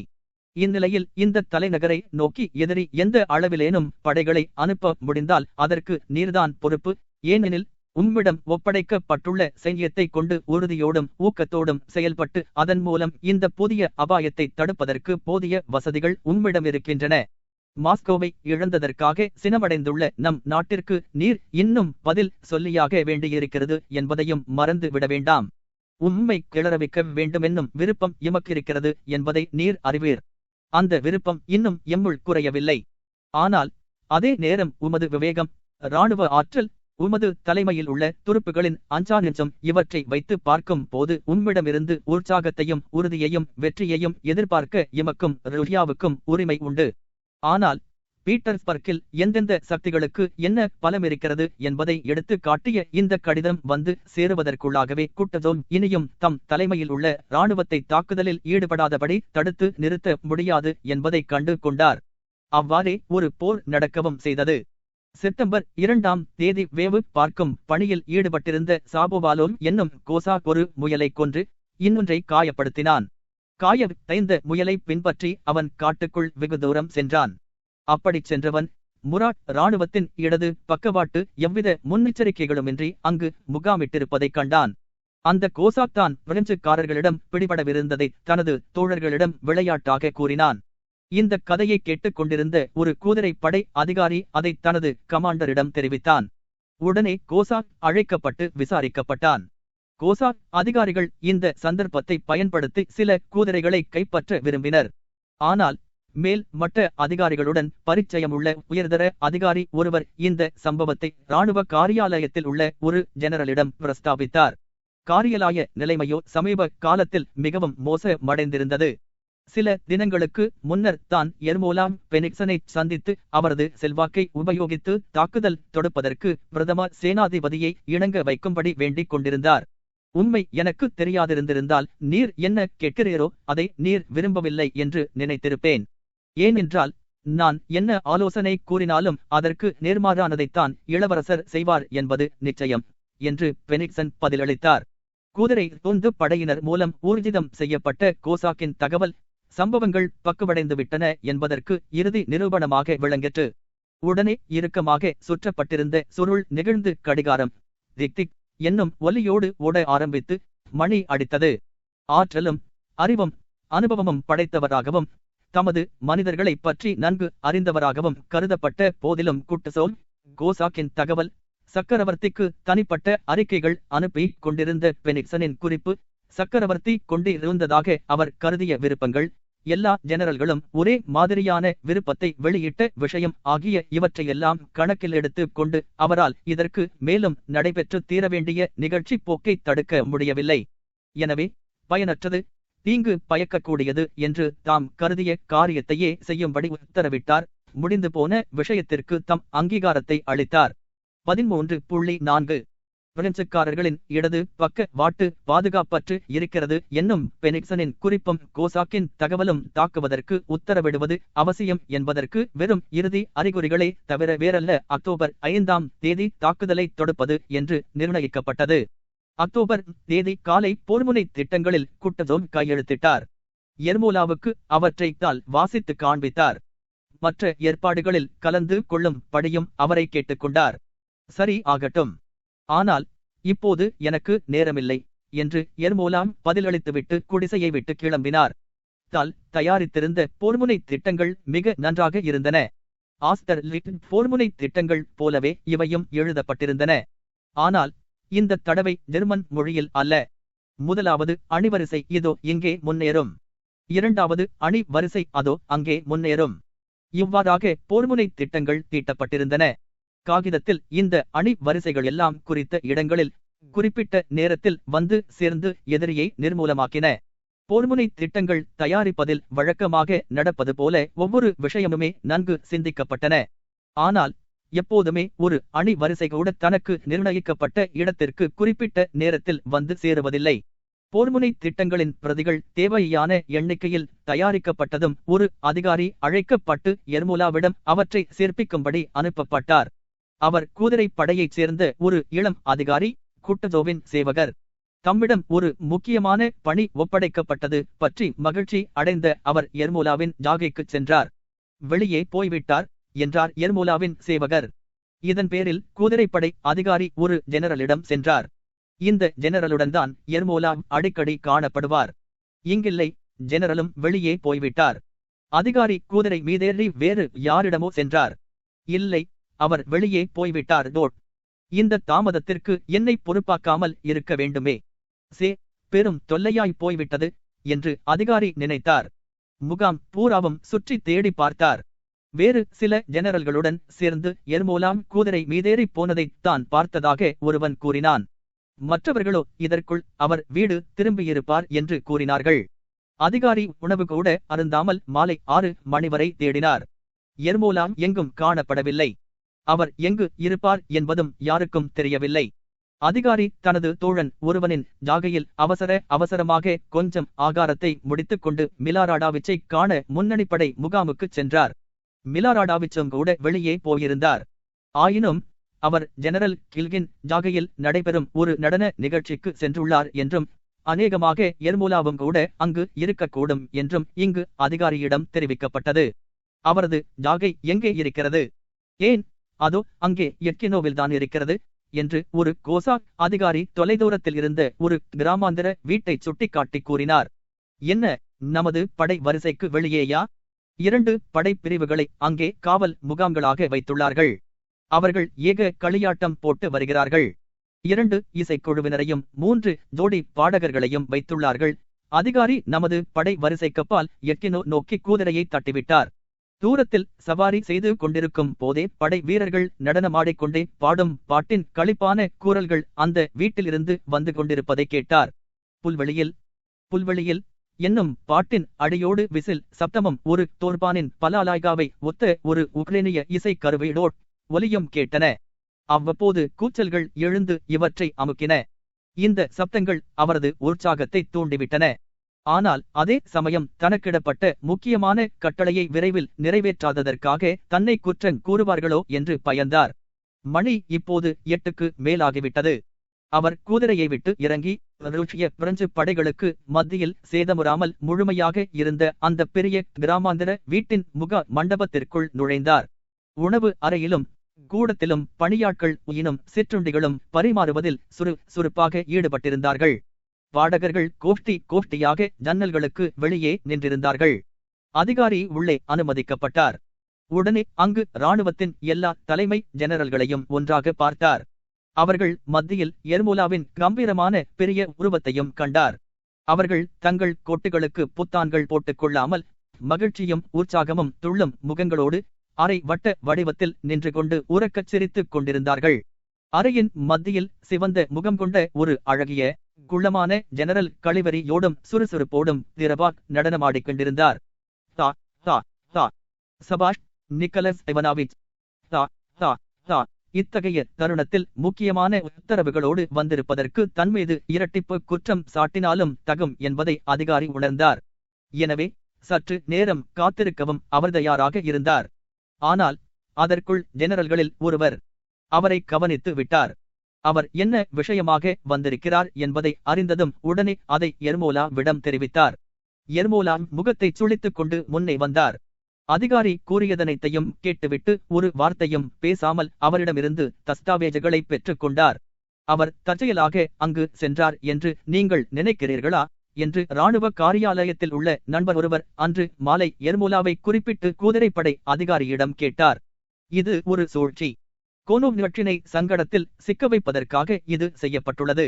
நாளை என்ன குழப்பம் நடக்கப் போகிறது என்பதை நீங்கள் பார்க்கப் போகிறீர்கள்.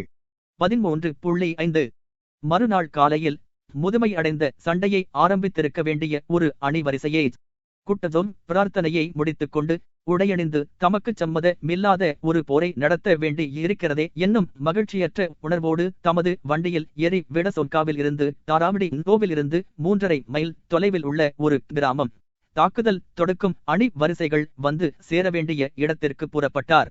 கோழி தூக்கம் போட்டவாறு வண்டியில் உட்கார்ந்திருந்தார்.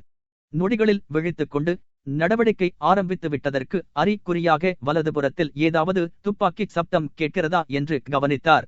ஆனால் இன்னும் எங்கும் அமைதியே நிலவெற்று பனி படர்ந்த உற்சாகமற்ற இலையுதிர்கால காலை பொழுது அப்போதுதான் விடிந்து கொண்டிருந்தது. தாராவிடி கோவை நெருங்கிய போது குதிரைப்படை வீரர்கள் தங்கள் குதிரைகளுக்கு தண்ணீர் காட்டுவதற்காக அவற்றை தாம் சென்று கொண்டிருந்த ரஸ்தாவின் குறுக்கே அழைத்துச் செல்வதை குட்டதோம் கவனித்தார். அவர்களை ஏற இறங்க பார்த்தார். வண்டியை நிறுத்தி அவர்கள் எந்த படை பிரிவைச் சேர்ந்தவர்கள் என்று விசாரித்தார்.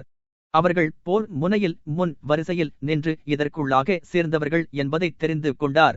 இதில் ஏதோ தவறு இருக்கலாம் என்று வயதான பிரதம சேனாதிபதி நினைத்தார். ஆனால் இன்னும் சற்று தூரம் சென்றதும் காலாட்படைகளின் ஆயுதங்கள் ஆங்காங்கு குவிந்து கிடப்பதையும் போர் வீரர்கள் அரைகுறையாக ஆடை அணிந்து தானியத்தால் தயாரிக்கப்பட்ட கூழை குடித்துக் கொண்டிருப்பதையும் விறகு சுமந்து சென்று கொண்டிருப்பதையும் பார்த்தார். உடனே ஒரு அதிகாரிக்கு சொல்லி அனுப்பினார். அந்த அதிகாரி தாக்குதலை ஆரம்பிக்கும்படி தனக்கு எந்த உத்தரவும் வரவில்லை என்று தெரிவித்தார். என்ன உத்தரவு வர கூட்டத்தோர் ஆரம்பித்தார். ஆனால் உடனே தம்மை கட்டுப்படுத்திக் கொண்டு முதிர்ந்த அதிகாரி ஒருவருக்கு சொல்லி அனுப்பினார். வண்டியில் இருந்து இறங்கி தலையை தொங்க போட்டுக்கொண்டும் பெருமூச்சு விட்டுக்கொண்டும் முனமாக இங்கு மங்குமாக நடை போட்டுக் கொண்டிருந்தார். அவர் சொல்லி அனுப்பிய இராணுவ காரியாலய அதிகாரியான ஐக்கன் அங்கு வந்து சேர்ந்ததும் குட்டசோவின் முகம் கோபத்தால் சிவந்தது. இதற்கு காரணம் தவறுக்கு அந்த அதிகாரிதான் பொறுப்பு என்பதாலல்ல, அதற்கு பதில் தமது கோபத்தை கொட்டி தீர்ப்பதற்கு போதிய முக்கியத்துவம் வாய்ந்த ஒரு இலக்காக அந்த அதிகாரி இருக்கிறாரே என்பதால்தான். திரேகமெல்லாம் விடவிடவென்று நடுங்க குட்டசோ அடங்கா சினங்கொண்டார். இந்த சினத்தில் சில சமயங்களில் அவர் தரையில் விழுந்து புரள்வதும் உண்டு. ஐக்கன் மீது சீறி விழுந்தார், கைகளை காட்டி பயமுறுத்தினார், கூச்சலிட்டார், அவர் மீது வசைமாறி பொழிந்தார். இந்த சமயம் கேப்டன் புரோசின் என்பவரும் அங்கு வந்து சேர்ந்தார். அவருக்கும் இப்போது நடந்துவிட்ட தவறுக்கும் சம்பந்தமே இல்லை. எனினும் அவருக்கும் ஐக்கனுக்கு நேர்ந்த கதிதான் நேர்ந்தது. நீ எப்படிப்பட்ட இன்னொரு போக்கிரியாக இருக்கிறாய்? உன்னையெல்லாம் சுட்டுத் தள்ள வேண்டும். துஷ்டர்கள் என்று குட்டதோம் தமது கைகளை ஆட்டிக்கொண்டும் தள்ளாடிக்கொண்டும் இறைந்தார். அவருக்கு வேதனை தாழ முடியவில்லை. அவர் சாமானிய மானவல்ல, பிரதம சேனாதிபதி, மாட்சிமை தங்கிய இளவரசர், ருஷ்யாவில் இதுவரை வேறு எந்த மனிதரும் பெற்றிராத சக்தி படைத்தவர் என்று எல்லாராலும் கூறப்படுபவர். அப்படிப்பட்டவர் இப்போது இந்த நிலையில் வைக்கப்பட்டுள்ளார் என்றால், இராணுவம் முழுவதின் நகைப்புக்கிடமாக்கப்பட்டிருக்கிறார் என்றால் எப்படியிருக்கும்? நான் இவ்வளவு சீக்கிரம் காலையில் எழுந்து பிரார்த்தனை செய்திருக்க வேண்டியதில்லை. இரவு பூராவும் யோசித்துக் கொண்டு தூங்காமல் இருந்திருக்க வேண்டியதில்லை என்று அவர் தமக்குள் நினைத்துக் கொண்டார். நான் ஒரு அதிகாரியின் சிற்றாளாக இருந்தபோது யாரும் என்னை கேலி செய்ய துணிந்திருக்க மாட்டார்கள். ஆனால் இப்போது கசையடி தண்டனைக்குள்ளானவர் போல் அவர் வேதனைப்பட்டுக் கொண்டிருந்தார். அந்த வேதனையை கோபமும் துயரமுமிக்க கூச்சல்களால் அவரால் வெளிப்படுத்தாமல் இருக்க முடியவில்லை. ஆனால் சீக்கிரமே இதற்கும் அவருக்கு சக்தியில்லாமல் போய்விட்டது. ஒருமுறை சுற்றுமுற்றும் தம்மை பார்த்து கொண்டார். அளவுக்கு மீறி தகாத முறையில் பேசிவிட்டோம் என்பதை உணர்ந்தார்.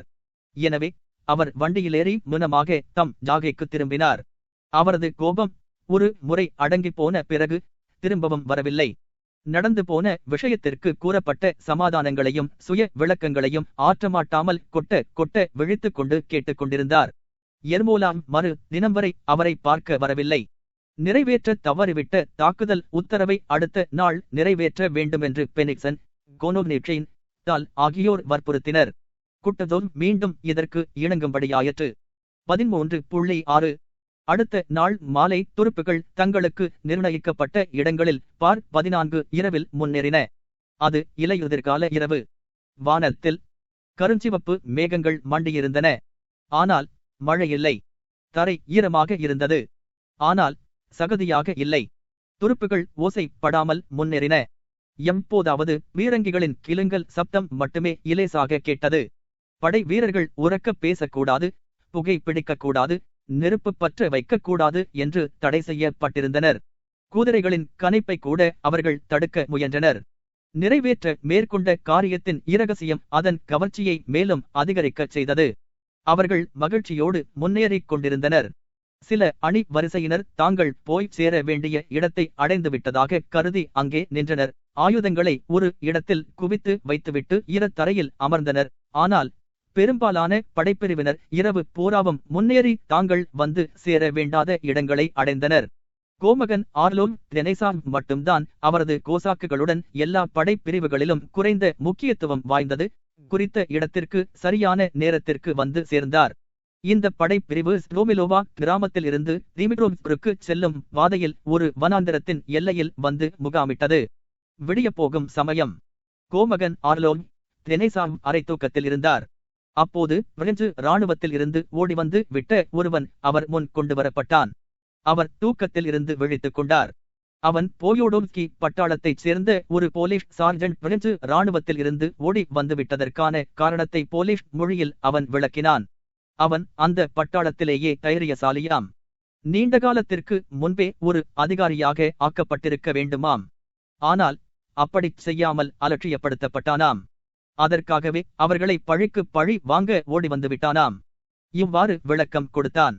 மேலும் முராட் இங்கிருந்து ஒரு விரஸ் தூரத்தில்தான் இரவை கழித்துக் கொண்டிருக்கிறார் என்றும் தன்னுடன் 100 படைவீரர்களை அனுப்பினால் அவரை உயிரோடு பிடித்து தருவதாகவும் கூறினான்.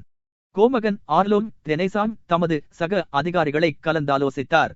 சார்ஜண்டின் திட்டம் கவர்ச்சிகரமாக இருந்தது. அதனை மறுக்க முடியவில்லை. ஒவ்வொருவரும் சார்ஜண்டுடன் செல்வதற்கு முன் வந்தனர். எல்லோருமே இதனை முயற்சித்து பார்க்கும் படி யோசனை கூறினர். பலத்த வாதப்பிரதிவாதங்களுக்கு பிறகு மேஜர் ஜெனரல் கிரிகோன் 2 படைப்பிரிவுகளுடன் போலீஸ் சார்ஜண்டுடன் செல்வதென்று முடிவாயிற்று. ஒன்றை ஞாபகத்தில் வைத்துக்கொள் என்றார் கோமகன் ஆர்லோன். தெனேசான் புறப்படுவதற்கு தயாராக இருந்த சார்ஜண்டை பார்த்து, நீ போய் சொல்வதாக தெரிந்தால் ஒரு நாயைப் போல உன்னை தூக்கில் போடுவேன். ஆனால் நீ சொல்வது உண்மை என்று நிரூபணமானால் உனக்கு 100 பொன் நாணயங்கள் செர்வோனிட்ஸ் 3 ரூபிளுக்கு சமம் என்பதே இங்கு பொன் நாணயம் என்று குறிக்கப்படுகிறது. அப்போது இதன் மதிப்பு 10 ஷில்லிங்குகளுக்கு சற்று குறைவாக இருந்தது. கிடைக்கும். இதற்கு சார்ஜண்ட் பதில் ஒன்றுமளிக்காமல் மன உறுதி கொண்ட தோற்றத்தோடு குதிரையேறி கிரிகோவோடு புறப்பட்டான். இதற்குள் கிரிகோவின் ஆட்களும் சீக்கிரமே அங்கு ஒன்று திரண்டு அவர்களை பின் தொடர்ந்தனர். எல்லாருமாக காட்டுக்குள் மறைந்து போயினர். கிரிகோவை வழியனுப்பிவிட்டு கோமகன் ஆர்லோன் தெனேசான் திரும்பினார். அவருக்கு காலைக்குளிர் நடுக்கம் ஒருபுறம், தம் சொந்த பொறுப்பில் மேற்கொண்ட நடவடிக்கை பற்றி மனக்கிளர்ச்சி மற்றொருபுறம். மங்கிய வைகரை ஒளியிலும் அணைந்து கொண்டிருந்த நெகிழி நெருப்புகளுக்கு மத்தியிலும் அவர் எதிரிகளின் முகாமை துருவி பார்க்க ஆரம்பித்தார். அவருக்கு வலது பக்கத்தில் உள்ள ஒரு திறந்த சரிவில் நமது அணி வரிசைகள் இதற்குள் தென்பட ஆரம்பித்திருக்க வேண்டும். அவர் அந்த திசையில் பார்வையை செலுத்தினார். அங்கிருந்து பார்த்தால் அணிவரிசைகள் தூரத்தில் வந்து கொண்டிருந்தால் கூட தெரியும். ஆனால் இப்போது அவைகள் தென்படவில்லை. பிரெஞ்சு முகாம் சுறுசுறுப்படைய ஆரம்பித்து விட்டது போல் கோமகனுக்கு தோன்றிற்று. இதை கூறிய பார்வை படைத்த அவரது உதவியாளரும் ஊர்ஜிதம் செய்தார். உண்மையில் இப்போது மிகவும் காலம் கடந்துவிட்டது என்றார் கோமகன் ஆர்லோன் முகாமை பார்த்தவாறே. நாம் நம்பிக்கை வைத்த யாரேனும் ஒருவர் நம் முன்னால் இல்லாமல் இருக்கும்போது வழக்கமாக நடப்பது போல கோமகனுக்கு திடீரென்று போலீஸ் சார்ஜண்டை பற்றி பல சந்தேகங்கள் முளைத்தன. அவன் ஒரு வேஷக்காரனாக இருப்பானோ? அவன் சொன்னதெல்லாம் பொய்யாக இருக்குமோ? அவன் எங்கே நம் படைகளை அழைத்துச் செல்வானோ? அந்த 2 படைப்பிரிவுகள் இன்றி முழு ருஷ்ய தாக்குதலும் பாழாகிவிடுமே. கடல் போன்ற இத்தனை துருப்புகளுக்கு மத்தியில் ஒரு பிரதம சேனாதிபதியை எப்படி பிடிக்க முடியும்? இவ்வாறெல்லாம் அவரது எண்ணம் ஓடிற்று. கயவன் பொய்தான் சொல்லியிருக்கிறான் என்பதில் சந்தேகமில்லை என்றார் தெனேசான். அவர்களை இப்போது கூட திரும்ப அழைத்து வந்துவிடலாம் என்றார் அவரது உதவியாளர்களில் ஒருவர்.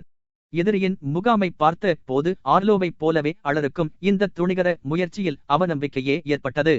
அப்படியா? உண்மைதான். நீங்கள் எல்லாம் என்ன நினைக்கிறீர்கள்? அவர்களை போகும்படி விட்டு விடுவோமா அல்லது வேண்டாமா? அவர்களை திரும்ப அழைத்து வரும்படி உத்தரவு போட மாட்டீர்களா? அவர்களை திரும்ப அழைத்து வரும்படி உத்தரவு போட வாருங்கள் என்றார் கோமகன் தமது கடிகாரத்தை பார்த்தவாறு திடீர் முடிவோடு. காலம் கடந்துவிடப் போகிறது. இப்போதே வெளிச்சமாகிவிட்டது. உடனே உதவியாளர் கிரிகோவை அழைத்து வர காட்டிற்குள் குதிரையை தட்டிவிட்டார். சீக்கிரமே கிரிகோவும் வந்து சேர்ந்தார். இவ்வாறு இந்த துணிகரமான முயற்சியை கைவிட்டது. இவ்வளவு நேரம் காலாட்படைகளின் வருகைக்காக வீணாக காத்திருந்தது, பகைவர்கள் மிக அருகாமையில் இருப்பது ஆகிய இவற்றால் மன கிளர்ச்சியற்ற கோமகன் ஆர்லோன் தெனேசான் முன்னேற முடிவு செய்தார். இதே எண்ண போக்குத்தான் அவரது ஆட்கள் அனைவருக்கும் இருந்தது. புறப்படுங்கள் என்று அவர் மெல்லிய குரலில் கட்டளை பிறப்பித்தார். போர்வீரர்கள் அணிவகுத்து நின்று சிலுவை குறியிட்டுக் கொண்டனர். முன்னேறுங்கள், ஆண்டவனின் உதவியால் ஜெய என்னும் கோஷம் அந்த கானகமெங்கும் எதிரொலித்தது. கோசாக்குகள் ஈட்டிகளை ஏந்திக் கொண்டு ஒரு கோணி பையில் இருந்து வெளி கிளம்புவது போல ஒருவர்பின் ஒருவராக முன்னேறி ஓடையை கடந்து முகாமை நோக்கி பாய்ந்து சென்றனர். கோசாக்குகளை பார்த்துவிட்ட முதலாவது பிரெஞ்சு படை வீரன் அடி வயிறு எக்க அலறினான். அப்போதுதான் நித்திரையில் இருந்து விழித்தெழுந்து கொண்டிருந்த முகாமில் இருந்த அனைவரும் சரிவர உடைகூட உடுத்தாமல் வீரங்கிகள், துப்பாக்கிகள், குதிரைகள் முதலியவற்றையெல்லாம் அப்படியப்படியே விட்டுவிட்டு தலைவிரிகோலமாக நாலா திசைகளிலும் ஓடினர். கோசாக்குகள் தங்களுக்கு பின்னால் என்ன நடக்கிறது, சுற்றிலும் என்ன நடக்கிறது என்பதை பற்றி கவனிக்காமல் பிரெஞ்சுக்காரர்களை துரத்திக் கொண்டு சென்றிருந்தால் முராட்டையும் மற்றும் அங்கிருந்த எல்லாரையும் பிடித்திருக்க முடியும். அதிகாரிகளும் அப்படித்தான் முடிவு செய்திருந்தார்கள். ஆனால் யுத்த கைதிகளும் ஏராளமான கொள்ளைப் பொருள்களும் கிடைத்த நிலைமையில் கோசாக்குகளை அங்கிருந்து நகரச் செய்வது சாத்தியமில்லாமல் இருந்தது. அவர்களில் யாரும் உத்தரவுகளுக்கு செவிமடுக்கவில்லை. ஸ்தலத்திலேயே 1500 போர் கைதிகள் பிடிபட்டார்கள். 38 பீரங்கிகள் அகப்பட்டன. இதைத் தவிர பதாகைகள், கோசாக்களுக்கு மிக முக்கியமாக தோன்றிய குதிரைகள், சேணங்கள், குதிரைகள் மீது போர்த்தும் துணிகள் முதலியனவும் கிடைத்தன. இவற்றை எல்லாம் பற்றி முடிவு செய்ய வேண்டும். கிடைத்த கைதிகளையும் பீரங்கிகளையும் இன்னும் இதர பொருள்களையும் பங்கிட்டுக் கொள்ள வேண்டும். அவர்கள் மத்தியில் கூச்சலும் ஏன் ஒரு சின்ன சண்டையும் கூட ஏற்படாமல் போகவில்லை. இதில்தான் கோசாக்குகள் சுறுசுறுப்பாக ஈடுபட்டிருந்தார்கள். பிரெஞ்சுக்காரர்கள் தாங்கள் மேற்கொண்டு துரத்திக் கொண்டு வரப்படவில்லை என்பதை உணர்ந்ததும் நிதானத்துக்கு வர ஆரம்பித்தார்கள். படைப்பிரிவுகளாக அணிவகுத்து சுட ஆரம்பித்தார்கள். ஏனைய பட்டாளங்களும் வருவதற்கு இன்னும் காத்துக் கொண்டிருந்த ஆர்லோன் தெனேசா மேலும் முன்னேறினார். இதற்கிடையே போர்முனை திட்டங்களின்படி காலம் தவறிய அணிவரிசைகளின் காலாட்படைகள் பெனிக்சனின் தலைமையின் கீழும் தாலின் வழிகாட்டுதலின் கீழும் முறையாக புறப்பட்டதாயினும் வழக்கமாக நடப்பது போல எங்கோ போய் சேர்ந்தனவே தவிர தங்களுக்கு நிர்ணயிக்கப்பட்ட இடங்களை போய் அடையவில்லை. மேலும் வழக்கமாக நடப்பது போல உற்சாகத்தோடு புறப்பட்ட படை வீரர்கள் நிற்க ஆரம்பித்தார்கள். முணுமுணுப்புகள் எழுந்தன. ஒரு குழப்ப சூழ்நிலை நிலவிற்று. இறுதியில் பின்னோக்கிச் செல்லவும் முற்பட்டார்கள். ஜெனரல்களும் அவர்களது உதவியாளர்களும் குதிரைகளில் இங்குமங்குமாக பாய்ந்து சென்றார்கள். கோபத்தோடு கூச்சல் போட்டார்கள், சச்சரவிட்டார்கள். தாமதமாகிவிட்டது என்றும் தவறான இடத்திற்கு வந்துவிட்டதாகவும் கூறினார்கள். சிறிது தூஷணையிலும் ஈடுபட்டார்கள். பிறகு இவற்றையெல்லாம் விட்டுவிட்டு வேறு எங்கோ செல்ல முன்னேறினார்கள். நாம் ஏதாவது ஒரு இடத்திற்கு போய்ச் சேருவோம் என்றார்கள். உண்மைதான். அவர்கள் எங்கோ ஒரு இடத்தை அடையத்தான் செய்தார்கள். ஆனால் தங்களது சரியான இடங்களையல்ல. சிலர் எப்படியோ தங்களது சரியான இடங்களுக்கே கூட போய் சேர்ந்தார்கள். ஆனால் மிகவும் தாமதமாகிவிட்டதால் பயனற்று போனதோடு எதிரிகளின் துப்பாக்கி பிரயோகத்துக்கும் ஆளானார்கள். ஆஸ்டர்லிட்ஸில் வேராதர் ஆற்றிய அதே பாத்திரத்தை இந்த போரில் ஆற்றியதால் சலியாது சளைக்காது அங்குமிங்குமாக குதிரையில் பாய்ந்து சென்று பார்த்ததில் எங்கும் எல்லாம் ஒரே தாறுமாறாக இருப்பதைக் கண்டார். இவ்வாறு பாகவட்டின் படைப்பிரிவை ஒரு காட்டில் சந்தித்தார். அப்போது ஏற்கனவே விடிந்து வெகு நேரமாகிவிட்டிருந்தது. இந்த படைப்பிரிவு வெகு நேரத்திற்கு முன்பேயே ஆர்லோன் தெனேசாவின் பட்டாளத்தோடு சேர்ந்திருக்க வேண்டும். அவ்வாறு செய்ய தவறியதால் தால் மனக்கிளர்ச்சியும் சஞ்சலமுமடைந்து இதற்கு யாராவது பொறுப்பாக இருக்க வேண்டும் என்று அனுமானித்து அந்த படை பிரிவின் கமாண்டரிடம் குதிரை மீது பாய்ச்சலில் சென்றார். அவரை பெரிதும் கடிந்து கொண்டார். இதற்கெல்லாம் அவரை சுட்டுத் தள்ளினாலும் தகும் என்றார். ஜெனரல் பாகவாட் இராணுவ சேவையில் நீண்டகாலமாக இருந்து வருபவர். பொதுவாக அமெரிக்கையான சுபாவம் படைத்தவர். அப்படிப்பட்டவரே இப்போது கடுங்கோபம் அடைந்தது ஆச்சரியமாக இருந்தது. ஏற்கனவே அவரும் தாமதத்தாலும் குழப்பத்தாலும் மனக்கிலேசமடைந்திருந்தார். இந்நிலையில் தால் வேறு கடிந்து கொள்ளவே தம் சுபாவத்துக்கு மாறாக சினமடைந்து வெறுப்போடு பேசினார். யாரிடமிருந்தும் நான் பாடம் கற்றுக்கொள்ள தயாராக இல்லை. ஆனால் மற்றவரையும் போலவே என் ஆட்களோடு சேர்ந்து போரிட்டு மடிவேன் என்று கூறியவாறே தனது ஒரே படைப்பிரிவுடன் அவர் முன்னேறினார். தமது மனக்கிளர்ச்சியில் ஒரே ஒரு படைப்பிரிவுடன் இப்போது போரில் ஈடுபட்டால் ஏதாவது பலன் இருக்குமா இருக்காதா என்பதை பற்றி கொஞ்சமும் சிந்திக்காமலேயே இந்த அஞ்சா நெஞ்ச ஜெனரல் எதிரியின் வீரங்கி முழக்கத்துக்கூடே தமது ஆட்களை நேரே வழி நடத்திச் சென்றார். அவரது இப்போதைய மனு நிலையில் அவருக்கு வேண்டியதெல்லாம் அபாயமும் வீரங்கி குண்டுகளும் துப்பாக்கி ரவைகளும் தான். எதிரியின் முதலாவது துப்பாக்கி குண்டுகளில் ஒன்று அவரை கொன்றது. மற்ற குண்டுகள் அவரது ஆட்களில் பலரை கொன்றன. 13.7 இதற்கு மத்தியில் மற்றொரு அணி வரிசை பிரெஞ்சுக்காரர்களை முன்பு இருந்து தாக்குவதாக இருந்தது. ஆனால் குட்டதோம் அந்த அணி வரிசையை பின்தொடர்ந்து வந்தார். தமது விருப்பத்திற்கு மாறாக மேற்கொள்ளப்பட்ட இந்த போரில் குழப்பத்தை தவிர வேறெதுவும் ஏற்படாது என்று அவருக்கு நன்கு தெரியும். எனவே தம்மால் முடிந்தவரை துருப்புகளை பின் நிறுத்தி வைத்தார். அவர் முன்னேறவில்லை. அவர் தமது சின்ன சாம்பல் நிற குதிரை மீதமர்ந்து முனமாகச் சென்றார். எதிரியை தாக்க வேண்டும் என்று கூறப்பட்ட யோசனைகளுக்கெல்லாம் வேண்டா வெறுப்பாக பதிலளித்து வந்தார். தாக்குதல் என்னும் வார்த்தை எப்போதும் உங்கள் நாவில் இருக்கிறது. ஆனால் சிக்கலான போர் திட்டங்களை நம்மால் நிறைவேற்ற முடியவில்லை என்பதை நீங்கள் பார்க்க மறுக்கிறீர்கள் என்றார் முன்னேறி தாக்குவதற்கு அனுமதி கோரிய மிலாடாராவிச்சை பார்த்து. இன்று காலை நம்மால் முராட்டை கைது செய்ய முடியவில்லை. குறித்த இடத்திற்கு குறித்த நேரத்தில் போய் சேர முடியவில்லை. எனவே இப்போது நம்மால் ஒன்றுமே செய்ய முடியாது என்று அவர் இன்னும் வேறு யாருக்கு பதிலளித்தார். பிரெஞ்சு பக்கவாட்டில் கோசாக்குகளது தகவல்களின்படி இதற்கு முன்னர் அங்கு யாருமில்லை, தற்போது 2 போலந்து பட்டாளங்கள் இருக்கின்றன என்று குட்டசோவுக்கு தெரிவிக்கப்பட்டபோது தமக்கு பின்னால் இருந்த எர்மோலாவை அவர் ஓரக்கண்ணால் பார்த்தார். முந்திய தினத்தில் இருந்து எர்மேலாவுடன் அவர் பேசவில்லை. நீங்கள் பார்க்கிறீர்களல்லவா, அவர்கள் தாக்குதலை ஆரம்பிக்க வேண்டும் என்று சொல்கிறார்கள். அதற்காக எல்லாவிதமான யோசனைகளும் கூறுகிறார்கள். ஆனால் காரியத்தில் இறங்கும் போது எதுவும் தயாராக இல்லை. எதிரி முன்னெச்சரிக்கையாகி அதற்கேற்ப நடவடிக்கைகள் எடுத்துக் கொள்கிறான். எர்மோலா இந்த வார்த்தைகளை கேட்டதும் தன் கண்களை குறுக்கி இலேசாக புன்முறுவல் பூத்தார். அவர் தம்மை பொறுத்த வரையில் புயலடித்து ஓய்ந்துவிட்டது என்பதையும் இந்த குறிப்போடு குட்டசோம் திருப்தி அடைந்திருப்பார் என்பதையும் புரிந்து கொண்டார். என்னால் அவர் ஒரு சின்ன தமாஷை அனுபவிக்கிறார் என்று தன் பக்கத்தில் இருந்து ராயம்ஸ்கியை தன் முழங்கையால் இடித்து எர்மோலா மெதுவாக கூறினார். பின்னர் எர்மோலா குட்டசோவிடம் சென்று மரியாதையோடு கூறினார், தாக்குவதற்கு தாங்கள் உத்தரவு கொடுக்க இன்னும் காலம் கடந்துவிடவில்லை மேன்மை தங்கியவரே. எதிரி இன்னும் போய்விடவில்லை. இல்லையென்றால் காப்பாளர்கள் இந்த அளவுக்கு சிறிதளவும் புகையையாவது காணமாட்டார்கள். குட்டசோம் பதிலளிக்கவில்லை. ஆனால் முராட்டின் துருப்புகள் பின்வாங்கி ஓடுகின்றன என்று அவரிடம் தெரிவிக்கப்பட்டதும் முன்னேறுவதற்கு உத்தரவிட்டார். எனினும் ஒவ்வொரு 100 அடி தூரத்திலும் 3/4 மணி நேரம் தாமதித்தார். போர் முழுவதும் ஆர்லோம் தெனேசாவின் கோசாக்குகள் செய்த சாதனைகளில்தான் அடங்கியிருந்தது. இராணுவத்தின் இதர பகுதிகளை பொறுத்தவரையில் வீணாக சில 100 மனிதர்களை இழந்ததுதான் மிச்சம். இந்த போரின் விளைவாக குட்டசோவுக்கு ஒரு வைரப் பதக்கம் கிடைத்தது. வெனிக்சனுக்கு சில வைரங்களும் 1,00,000 ரூபிளும் கிடைத்தன.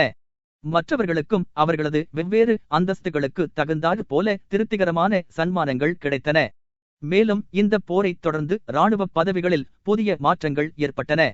இப்படித்தான் எங்கள் விஷயத்தில் எல்லாம் தலைகீழாக நடக்கிறது என்றார்கள் ருஷ்ய அதிகாரிகளும் ஜெனரல்களும் தாராமிடினோ யுத்தம் முடிந்ததும். அதாவது இதற்கு அர்த்தம் இதுதான், எல்லாவற்றையும் தவறாக செய்யும் யாரோ ஒரு முட்டாள் இருக்கிறான்.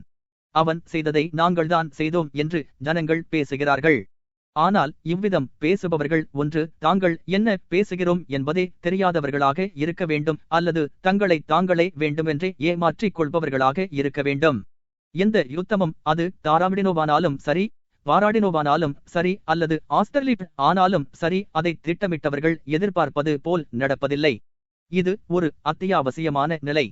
கணக்கற்ற சுதந்திர சக்திகள் வாழ்வா மரணமா என்னும் பிரச்சனையை கொண்ட ஒரு யுத்தத்தில் விட மனிதன் வேறெங்கும் அதிக சுதந்திரமாக இருப்பதில்லை.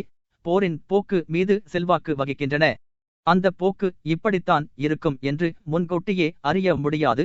மேலும் அது எந்த ஒரு சக்தியின் திசை வழியிலும் ஒரு போதும் ஒன்றித்து செல்ல முடியாது. ஏக காலத்தில் வெவ்வேறான திசைகளில் வழிநடத்திச் செல்லும் பல சக்திகள் ஒரு குறிப்பிட்ட ஜனத்தொகுதியின் மீது செயல்பட்டால் அதன் இயக்கத்தின் திசை வழி அந்த சக்திகளில் எந்த ஒரு சக்தியோடும் ஒன்றித்து செல்ல முடியாது. அதற்கு பதில் எப்போதும் நடுவாந்திரமானதாகவே இருக்கும். பொறித்துறையில் இது சக்திகளின் மூலைவிட்ட இணைவகம் என்று கூறப்படுகிறது.